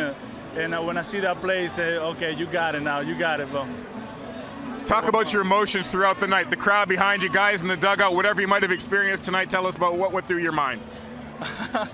I mean, I don't know. In that circumstance, you don't think too much. You just like action, you know, pitch by pitch, and you start like get a little bit, you know, pump it up. And a little bit nervous, everything coming together. But I don't know how to explain. It's something that go real quick because I was quick, you know, and I don't know. Well, as it is, it's a one-hit shutout. Congratulations on a big win. Tremendous night. Thanks a lot. Thank you. Well, more from Trevor Thompson coming up from the Tigers clubhouse shortly. Certainly probably some heated reaction from the Tigers, including manager Jim Leyland, a little later on in the show. You know, you hate this even more because Armando is one of those guys you root for. He's always kind, gracious, has a great sense of humor. And you hate it because you didn't see this coming. He gave up 5 runs in 4 2/3 in his last start against the Dodgers. He had lost his last 3 starts against the Indians. But I don't care what they say, he was perfect tonight. Mario Mpemba and Rod Allen join us once again from Comerica Park. And Mario, guys, Rod, I give you guys credit for continuing the broadcast tonight because after Jim Joyce's missed call, aside from my screams of horror, I went completely speechless. Well, I did too, Mick, and I'll say it again. This is the most disappointed I've been after a Tigers win in a long, long time. I mean, in baseball terms, it's a travesty. I mean, Armando Galarraga, this guy is so full of class, the way he handled it after the game, Rod, and I know his Tiger teammates are livid. They're still looking at a replay, and I think we're going to be looking at replays over and over and over.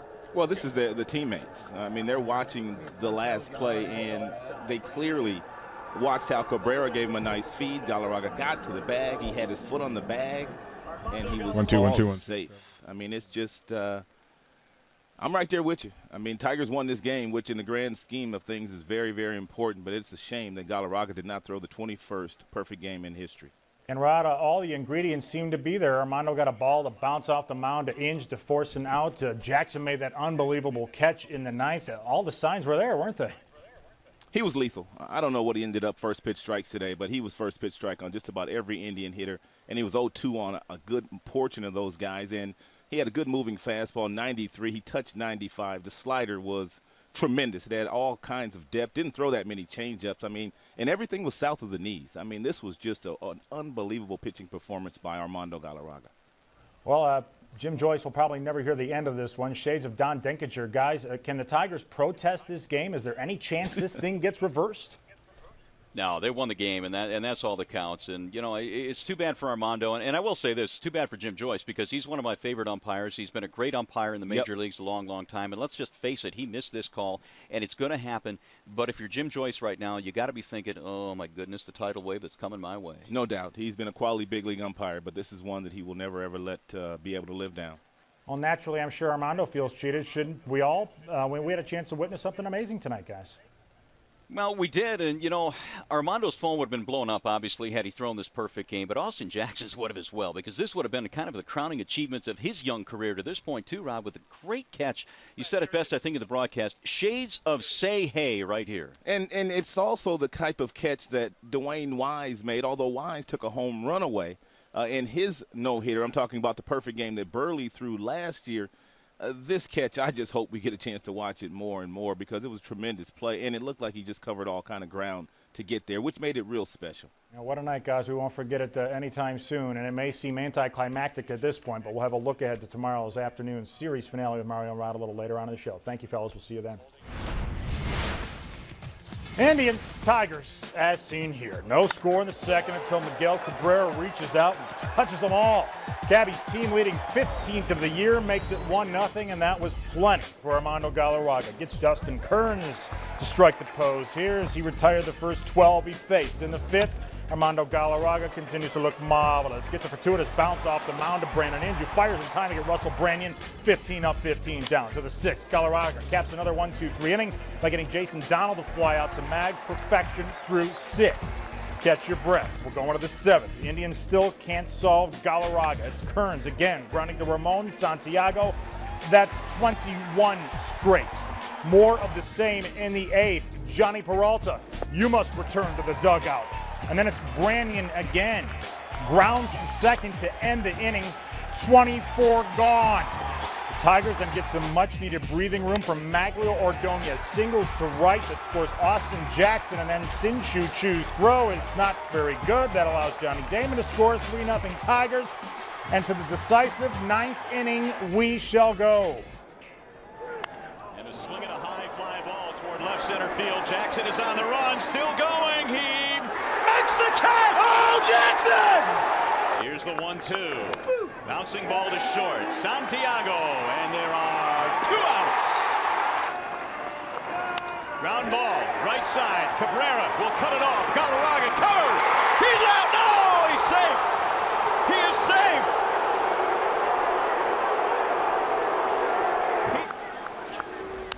And then Trevor Crowe would ground out to Brandon Inge to end the game. It was a 3-0 Tigers victory, but in a lot of ways, it didn't feel like it at all. Galarraga's one hitter, the 28th in Tigers franchise history.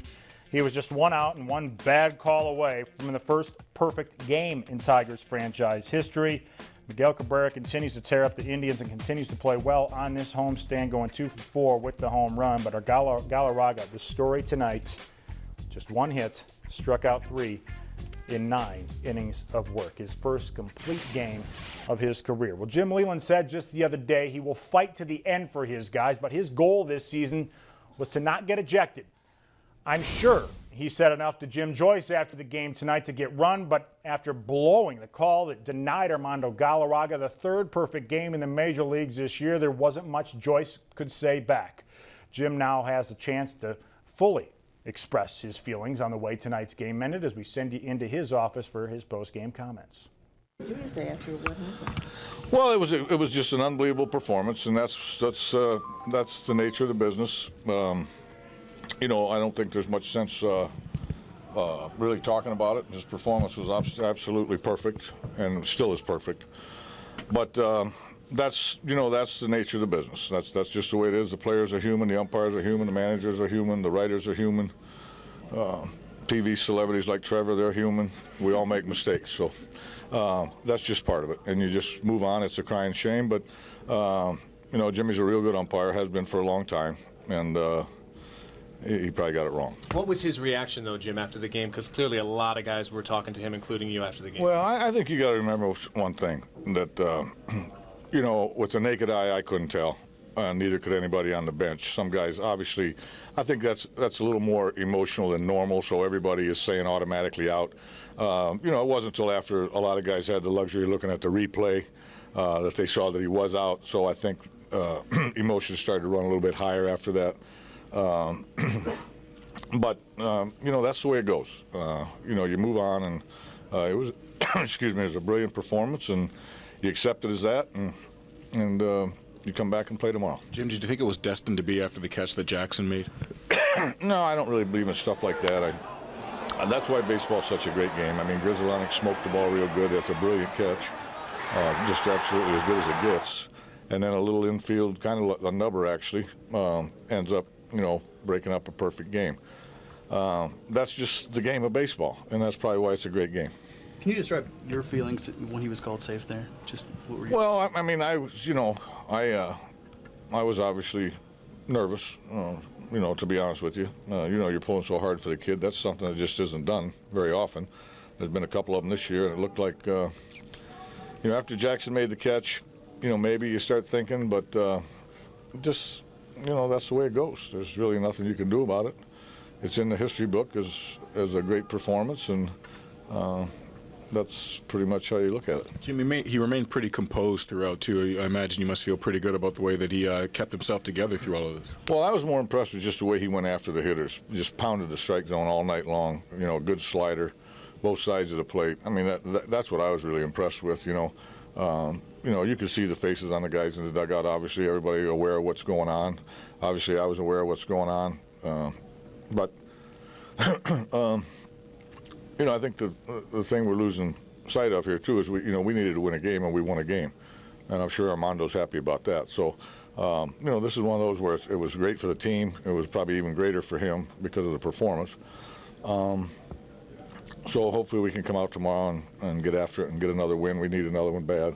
But it is. I mean, it's a crying shame. You know, in a lot of ways, you know, after looking at the play, and Jim's a class guy, he's going to look at the play. And this sounds crazy, but after looking at the play, nobody's going to feel worse than he does, obviously. So I think you have to take that into consideration. You know, I yelled a little bit after the game because the emotions are high, and, you know, like I said, we had the luxury to replay. So that's a little unfair, but, you know, you just want it so bad for the kid. I don't think you're as mad at the umpire as you are, you know, mad that the kid didn't get it and did deserve it. I think that's the big thing. But like I said, Jim will look at it. Nobody's going to feel worse than he did. Is this something you can take up in Major League Baseball, talk about it after? No, I don't think. This is the human element of the game. It's going to remain that way forever. I think it should.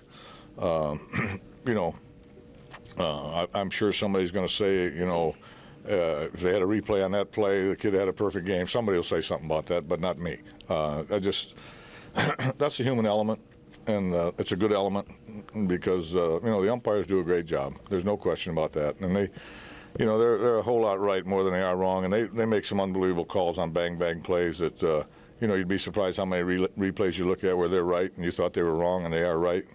So it's, you know, it's a little disturbing, but not to the point where, you know, you don't just turn the page. And like I said, Jim's been a good umpire for a long time, and he's a class act, and he's going to look at it, and nobody's going to feel worse than he does. You know, just so I'm factually clear, did he think that he bobbled it, or did he just think he beat it? No, that was the great part.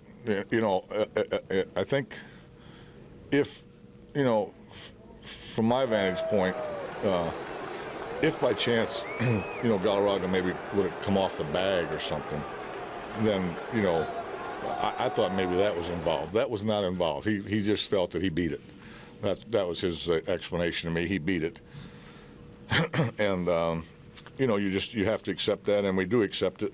You know, you don't like it tonight, but, you know, the season will go on, and, you know, it's a shame, but that's part of the game. Jim, what's to say about the team and the guys that they gave him a beer shower and celebrated this like they would, even if it had been perfect for a game? They're calling it a perfect game. They're saying he retired 28 straight. So, you know, it's not quite as nice as it would have been had it turned out, you know. But that's okay. I mean, you can talk about this one. You know, people can rip on the umpires, writers, TV, whatever you want to do. It doesn't change anything. And the fact is that guy's a very, very good umpire. And I will say this, I don't know of any umpire in the history of the game that would want to miss that call. You know, and they don't want to give you anything, but they don't want to miss the call. They're just doing their job. He apparently happened to miss it. What are you going to do? Well, I mean, at first I was absolutely shocked, but, you know, right after the call was made, you know, all I was thinking about was the next guy. You know, getting him to finish the ball game, win the game, and then, you know, we deal with it, you know, deal with the emotions and the rest of it after. That was my thought process. But, I mean, obviously everybody knows, you know, he was out. It's not easy umpiring or playing this game. That's just the way it happens. And, you know, it's definitely kind of took the wind a little bit out of the wind, but, you know, that's just the way, you know, the game is. You know, at times, you know, umpires are human, and, you know, you're going to have, you know, missed calls here and there, and it just works both ways. Alex, extra long embrace with Armando at the mound after the game. Can you just take us inside of that little conversation you had with him? Well, you know, I just told him that I was very proud of him. You know, one thing that, you know, me and Gerald try to do is really have a personal relationship with our pitchers, you know, so they could feel as comfortable as possible with us. And, you know, I was so proud of him. I mean, I can't, you know, I probably won't sleep at all tonight. Just talk about the way that he remained poised throughout the game. I mean, he hasn't really been in this kind of a situation before, but he seemed composed. He seemed poised throughout, didn't seem to let the situation rattle him. How do you think he remained so composed and poised throughout the game? And did you have anything any hand in that? Well, no, I had no hand in anything. He did a great job today. He, you know, he was telling me that, you know, I guess after the call he was so nervous, you know, the last couple innings of the game that he didn't know how to react. And, you know, didn't show. No, well, I mean, he's, you know, he had tremendous poise today, tremendous mound presence, and, you know, he pitched, you know, with a tenacity that I haven't seen in a long time, and he knows he's got the stuff to dominate a team now. So, you know, I was extremely proud of him. Ground ball, right side. Cabrera will cut it off. Galarraga covers. He's out. No, he's safe. He is safe. He is safe at first base. And here comes Jim Leyland. First base umpire Jim Joyce missing a call that would have completed a perfect game for Armando Galarraga. Hi, everybody. I'm Mickey York. Welcome to bonus coverage of Tigers Live. The Tigers shut out the Indians tonight by a final of 3-0, but Armando Galarraga will have to settle for a complete game one-hitter. He was showered with beer from his teammates upon arriving in the Tigers clubhouse after the game. What better way to pick up from a disappointing end? And upon wiping off and drying off, the cameras, the media members, and the microphones made their way over to Armando's locker, and this is what he had to say. And I mean a lot of respect because he feels so bad, and he really feel bad. He probably feel more bad than me. And you know, how me say before, nobody's perfect. Everybody's human, and everybody sometimes doing wrong stuff and wrong decisions. And I understand, and I give you a lot of credit to that guy telling me, hey, I need to talk to you because I really say I'm sorry. And you know, they don't happen. You don't see any umpire tell after the game and say, hey, let me tell you I'm sorry. It's not happen really. He apologized and he feel really bad. Only when you see him, you say, oh my God, he feel really bad. He don't even shower. He's in the sand, clothes. And I mean, I just give you a couple of hugs and you know, let's go. It's gonna be a couple more. I hope so. Did you give him a hug? You said. Yeah. I know that kind of person, but you know, you go like, okay, whatever. You know, I know it's nobody perfect. What I gonna do? You know, I was smiling in that moment when he got the situation. I was smiling because I was nervous. I don't know what to do, and I was like celebrating, like. Looking him, and I was like, okay. What did he say to you, Armando, besides that he was sorry? Did he say anything more than that? He don't say anything. His body language say more than a lot of words. When his eyes are water, and he don't have to say much. His body language say a lot. Was there any instinct for you, Armando, to argue the call right away? No, I was in shock. Serious, I was in shock. A lot of people, what are you feeling? You don't. I told you that before. You don't feel anything. It's a lot of feelings together.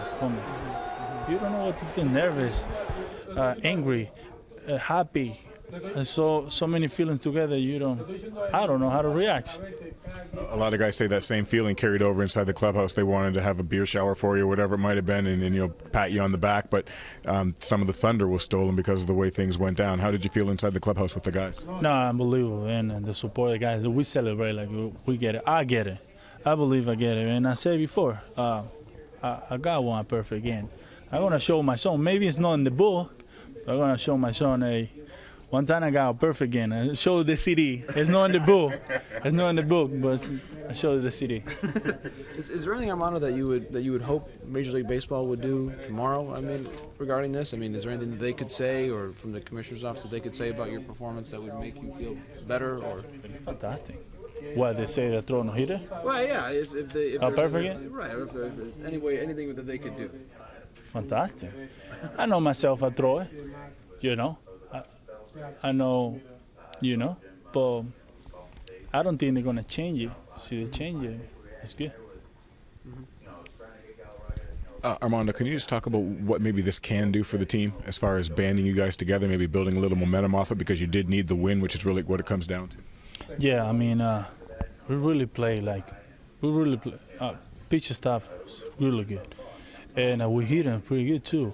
Not right now, but they're going to come. They're going to come like Miguel, Carlos, Maglios, Boss, Jackson, Brandon. They're really going to come. These guys, they're not going to stop. And it's good for us.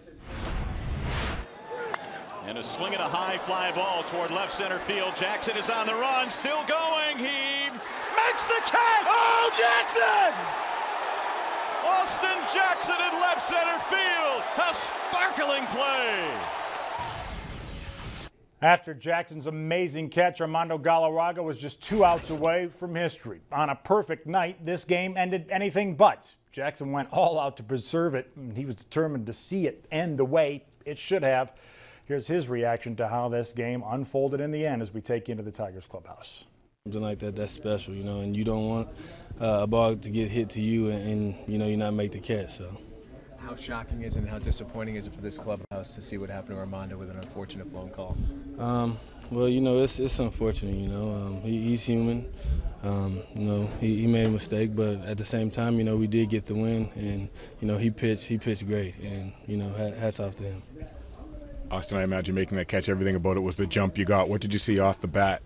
Well, the initial reaction was, oh my goodness, this ball is going to drop, but I think it hung in the air, you know, a little longer than I expected it to, and you know, I got to it. You're comparing that catch to Willie Mays. Your thoughts on that? I don't know about that. It was a good catch, but I'm not gonna rank it that high. So. You've seen the replays. How shocking, and how does the team react when you see that happen? I think they were pretty excited. You know, it's one of those things where, you know, that could have, you know, been a hit, but you know, I got there and I made the catch. So. What are they saying inside the clubhouse? Jim was saying that they're saying Armando made 28 straight outs, and you guys gave him a beer shower anyway, just as if he'd completed the perfect game. What are you guys feeling for Armando right now? Well, we're in our mind, you know, that was a perfect game, and you know, he pitched a great game, and you know, that's it. You know, we're taking it as that, and in our mind, that's a perfect game. So. How's this compare with some of the pitching performances you've seen? It ranks right up there with the best. So. Tigers McDonald's Play of the Game voting is presented by the Deluxe Angus Third Pounder. You got this one right, people. 98% of the votes goes to Armando Galarraga. My goodness, who got the other 2%? Armando perfect through 8 2/3. Jim Joyce less than perfect in the final third.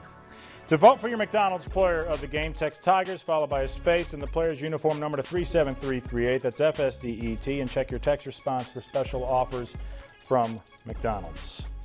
No, I think I know the answer to our little trivia question. Brandon Inge probably got the other 2% tonight. The Tigers, you know, did win this game. We should remind you of that. 3-0 the final, but Brandon, like everyone else, is talking about what could have been. You know, I saw it pretty much instantly, because obviously your first reaction is to look and see what the call is. Just saw that it was called safe, and that's when I had a reaction. I went straight to the ground. It's the way it goes. You guys have watched it a number of times in here. What's the collective feeling about not just the blown call, but feeling for Armando in this situation? Well, let's not take anything away from Galarraga. I mean, that was a tremendous game. I don't care, you know, what it says on paper. That was a tremendous game. That was one of the best games I think I've ever had the privilege of playing behind. And you know, it's a tough situation, and it comes down to that. But you know, I'm still going to give Armando credit. I mean, I'm so proud of the guy. I really am. You know, it's sad that it comes to this, and we have these emotions after it. But man, I'm very proud of him nonetheless. Jim was saying after the game you guys gave him a beer shower nonetheless, and said he had 28 straight outs. What was the team feeling when you guys came back in here? Yeah, well, I mean, there was a lot of tempers. That's to be expected when you know you have a family of guys that are so close knit like this group of guys are. You know it's going to be some tempers flaring, and you know we were pretty upset. But you know we pulled it together and made sure it was about Armando when he got in here, and gave him a little beer shower just to celebrate for him, and you know. He did a great job. You can't take that away from him. Alex Avila discussed earlier the special relationship he and Gerald Laird have with all their pitchers, and that may partially explain Laird's heated reaction after Joyce missed the call there at first base in the 9th inning, denying Armando Galarraga the perfect game. Laird, of course, didn't play tonight, but wanted to see Galarraga come through with his perfect evening. Here's what else he had to say about it as we take you back into the Tigers clubhouse. Yeah. I told him, I said, you have better anger management issues than me. No, but you know, it's one of the things where, like I've been saying, you know, it's probably every pitcher's dream to give an opportunity to pitch a perfect game. And what is there, 20 in Major League history? 20. And this game's been playing for how long? It's not like a no-hitter. It's just a perfect game. And for me, I probably would have been a little bit more emotions, but he did handle it really well and went and got that last out, and I admire him for that. Like I told him after the game, and I told the team, you know, that's a perfect game in our eyes, you know, and we gave him a heck of a celebration in here, and for all 25 guys in the coaching staff in here, you know, that's a perfect game. I mean, in our eyes, you know, he threw a perfect game tonight. the umpires have obviously been in the news a lot lately. I mean, have you noticed any change in their performance from year to year? Is this year just Not really. I mean, umpires have a tough job. You know, it's not easy going out there and umpiring a Major League Baseball game. And you know, I get along with a lot of them. I have all the respect in the world for them. They're great guys, and they're people just like us. And like I said, you know, Jimmy, I've known Jimmy for a long time catching. He's a great man. I have all the respect in the world for him. Yeah, you know, I don't think anyone feels as bad as him right now. Maybe if you look at the replay. And you know, he's and me knowing Jimmy, he'll be out here tomorrow and give his best performance behind the plate. And it's unfortunate, you know, that call got missed, but that's just the type of umpire he is. You know, at the moment he probably thought he got it right, and just one of those things. And you know, I haven't really lost any respect for him. I mean, it's a tough job. It's just unfortunate that a guy puts that kind of performance and it doesn't get, you know, work out his way. Go ahead, Trevor. From that perspective, are you surprised that he didn't just, not that they want to blow any call, but call him out just for the sake of the situation? Everybody in the ballpark wants to see that call made out, probably even the Indians. Oh, yeah, definitely. You know, it's one of those things where at that point in the game, you want to see anything bang out. I mean, a pitcher does that kind of performance, he deserves to get that. And, you know, but I do agree with, you know, you can't just give it to him. If a guy beats it out, he beats it out. And you got to give a fair call. And, you know, because you don't want to be saying, oh, yeah, I threw a perfect game, and, you know, the guy was really actually safe. But, you know, that one was kind of tough. I mean, it wasn't, I mean, I don't think it was as close as, you know, people think. I mean, I thought he was out for a good foot and a half, and it's just one of those things, you know.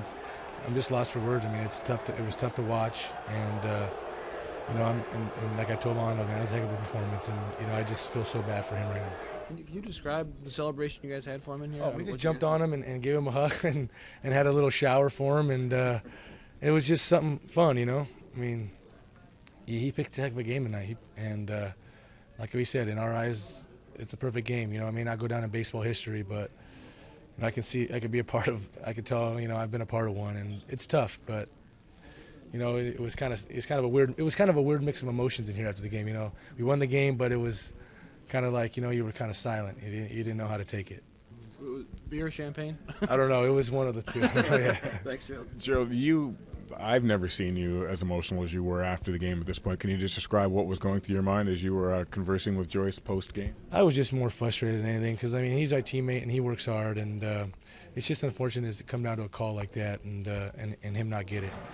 You know, it's, you know, like I said, I know Jim, and I have all the respect in the world for him, and I enjoy being back there when he's behind the plate, and I enjoy him as an umpire. But I think it was more out of frustration, me getting on him. I mean, you know, feeling bad for Galarraga. You know, you go that long into a game, and you make your last pitch, and you make the play, and you get out. And that's not a tough play they made right there for the last out. And you make it, I mean, you know, no one wanted it more than his teammates for him. You know, we were all jumping, running on the field, and he called him safe. And it's one of those things where we were just shocked at first. And I think the emotions and being frustrated took over a little bit after the game. You guys as athletes are always looking for an edge. Is it too much to say that this kind of game can band you guys together and build a little momentum to ride on, or is this game just too much day-to-day basis? You know, I mean, definitely. I mean, we needed a performance like this. You know, we came out and we hit some balls hard tonight, a lot of balls hard, and we scored 3 runs. But it was a lift that we needed from Galarraga, and I think it could be a lift that, you know, it does bring us together. You know, we're a good ball club, and we know we can win a lot of games, and we know we can score runs. So, you know, it's just one of those games where, you know, I can see it definitely bring us together and get us on a roll. Thanks, Joe. All right, Gerald Laird summing up a roller coaster of emotions for the Tigers this evening. First base umpire Jim Joyce has issued a couple of comments. One of them saying, "I just cost that kid a perfect game. He believed he got the call right at the time, but upon looking at the replay, realized he had missed it." Well, Johnny Damon certainly has been on championship teams. He's played for historic franchises, including the Tigers. Like all of us and all of those at Comerica Park tonight, he got great appreciation for what he was witnessing from Armando Galarraga. Trevor Thompson is able to hustle over to his locker as we take you back into the Tigers clubhouse. Johnny, you've seen a lot of baseball and seen a lot of great pitching performances during your time in the majors. How does Armando's performance rank tonight with what you've seen? That was definitely one of the best that I've seen. You know, I was fortunate enough to see Roger Clemens pitch against me and strike out 19 guys before, but tonight was something special. You know, not only for our team, but for the guys from Venezuela. I mean, there's been one no-hitter with Wilson Alvarez, and Armando threw the ball great, and unfortunately we had that call, but deep down this team is going to look at it as a perfect game. Pretty emotional for you guys to see him get robbed like that, but Jim said you guys gave him a beer shower when he got in here, and they say he made 28 straight outs. What's it say about team camaraderie that you guys came together for him after the game like that? Well,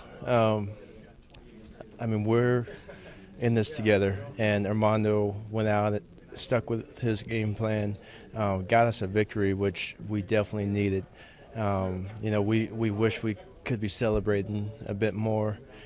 We know what he accomplished, and you know, hopefully now he can build off of this. You know, hopefully he'll have another opportunity to get a perfect game. I mean, it's been amazing what's happened in Major League Baseball this year, especially how good the hitters are. I think the pitchers are making a comeback. I mean, this could have been number 3 this year, number 1 for Venezuela, but unfortunately we just have to wait for another one. As an outfielder, break down that catch that Austin Jackson made.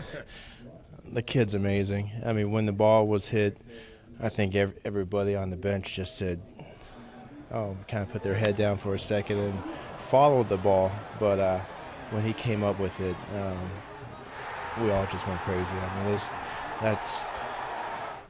I've got to say that's the best catch all year. I mean, the circumstance, how far he had to go, nobody can go and get the ball like Austin. I mean, he's to me, he's the best right now, and he's just a rookie.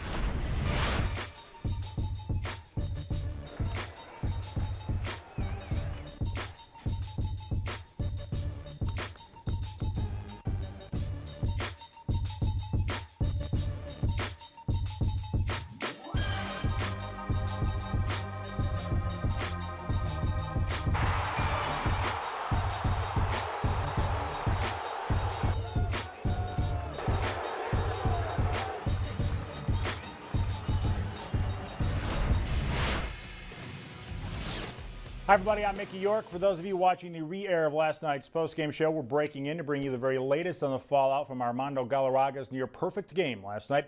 Umpire Jim Joyce will work behind the plate today, even though Major League Baseball gave him the option to take the day off. Joyce met with the media again this morning to reiterate his sincere apology for missing the call at first base that cost Galarraga the 21st perfect game in Major League history. And Galarraga again met with the media this morning, repeating he will hold no ill will towards Joyce and understands nobody's perfect, and he in fact is ready to move on. You say things happen for a reason, but can you figure out the reason behind this?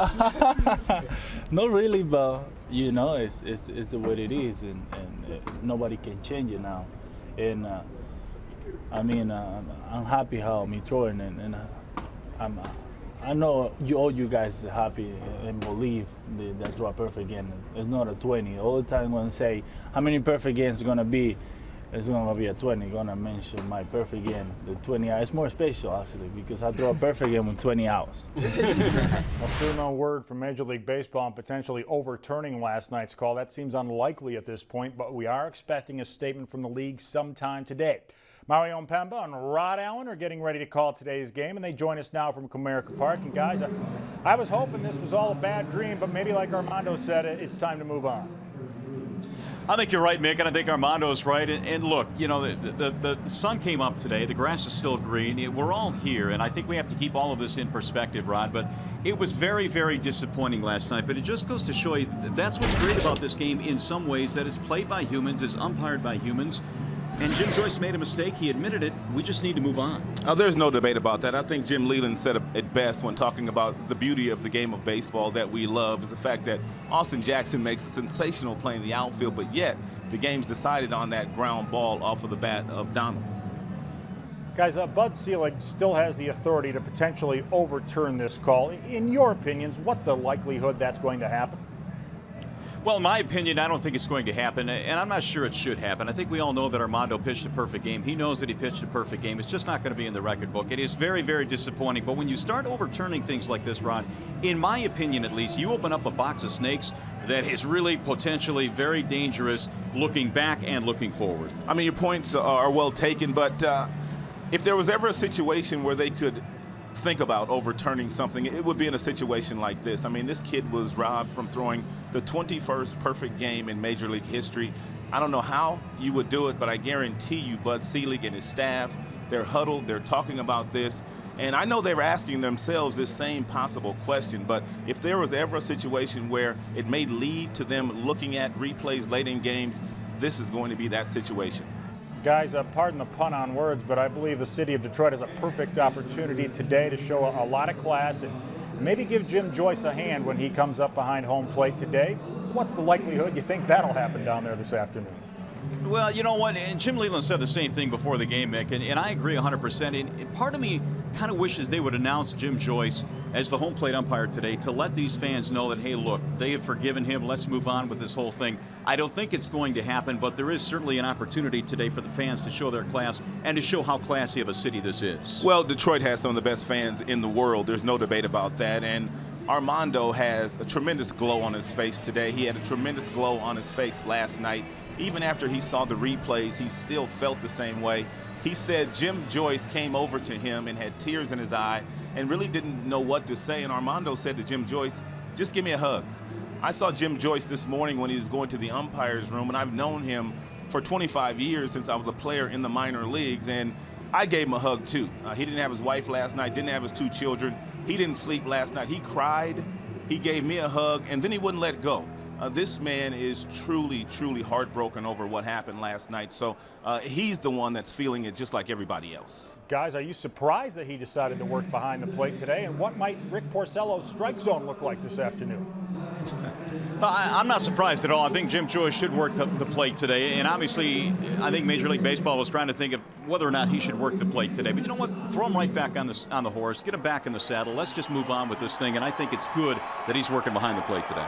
Maybe not to this magnitude, Mickey, but there's been several of us that have had bad days in our lives, and we've had to go to work. That's just part of the nature of the beast that he has to do so. So that's where we are.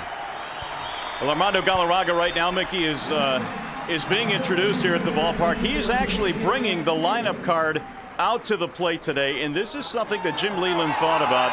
What a gesture to have Armando Galarraga come out and hand out the lineup card today, Rod. This is just beautiful to see. Look at the look on his face.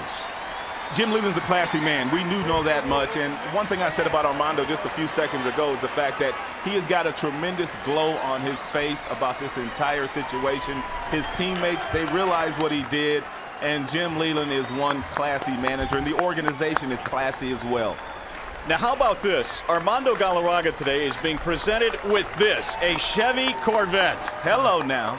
Now, you and I, Rod, we need to try and throw some perfect games to get us one of these, but Armando Galarraga can't believe what's going on right now. Chevy so graciously has decided to give him a Corvette today. You know, even in last night's game, when he got back into the clubhouse, his team treated him like he threw the perfect game with a nice little shower to help him remember it. And all of the Tiger teammates, Mick, looking on here. This is really a special moment.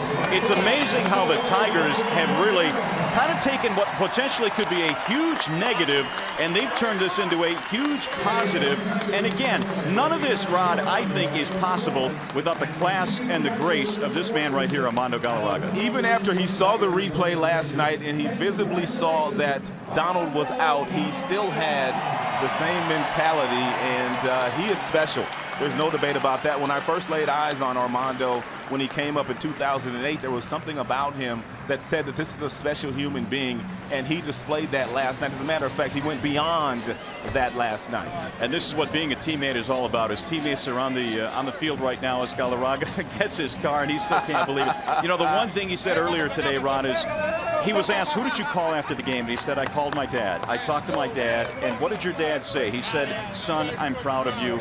We know you threw a perfect game. Continue to do what you do, but know this, I am really, really proud of you. And when he said those words, it's almost as if most people started to choke up in that media gathering today. You know, as I said, I dropped some tears last night for Galarraga as I continued to watch replay after replay. And then when I got to the ballpark this morning, I dropped some tears for Jim Joyce. So it's just a very, very emotional evening. It's an emotional day.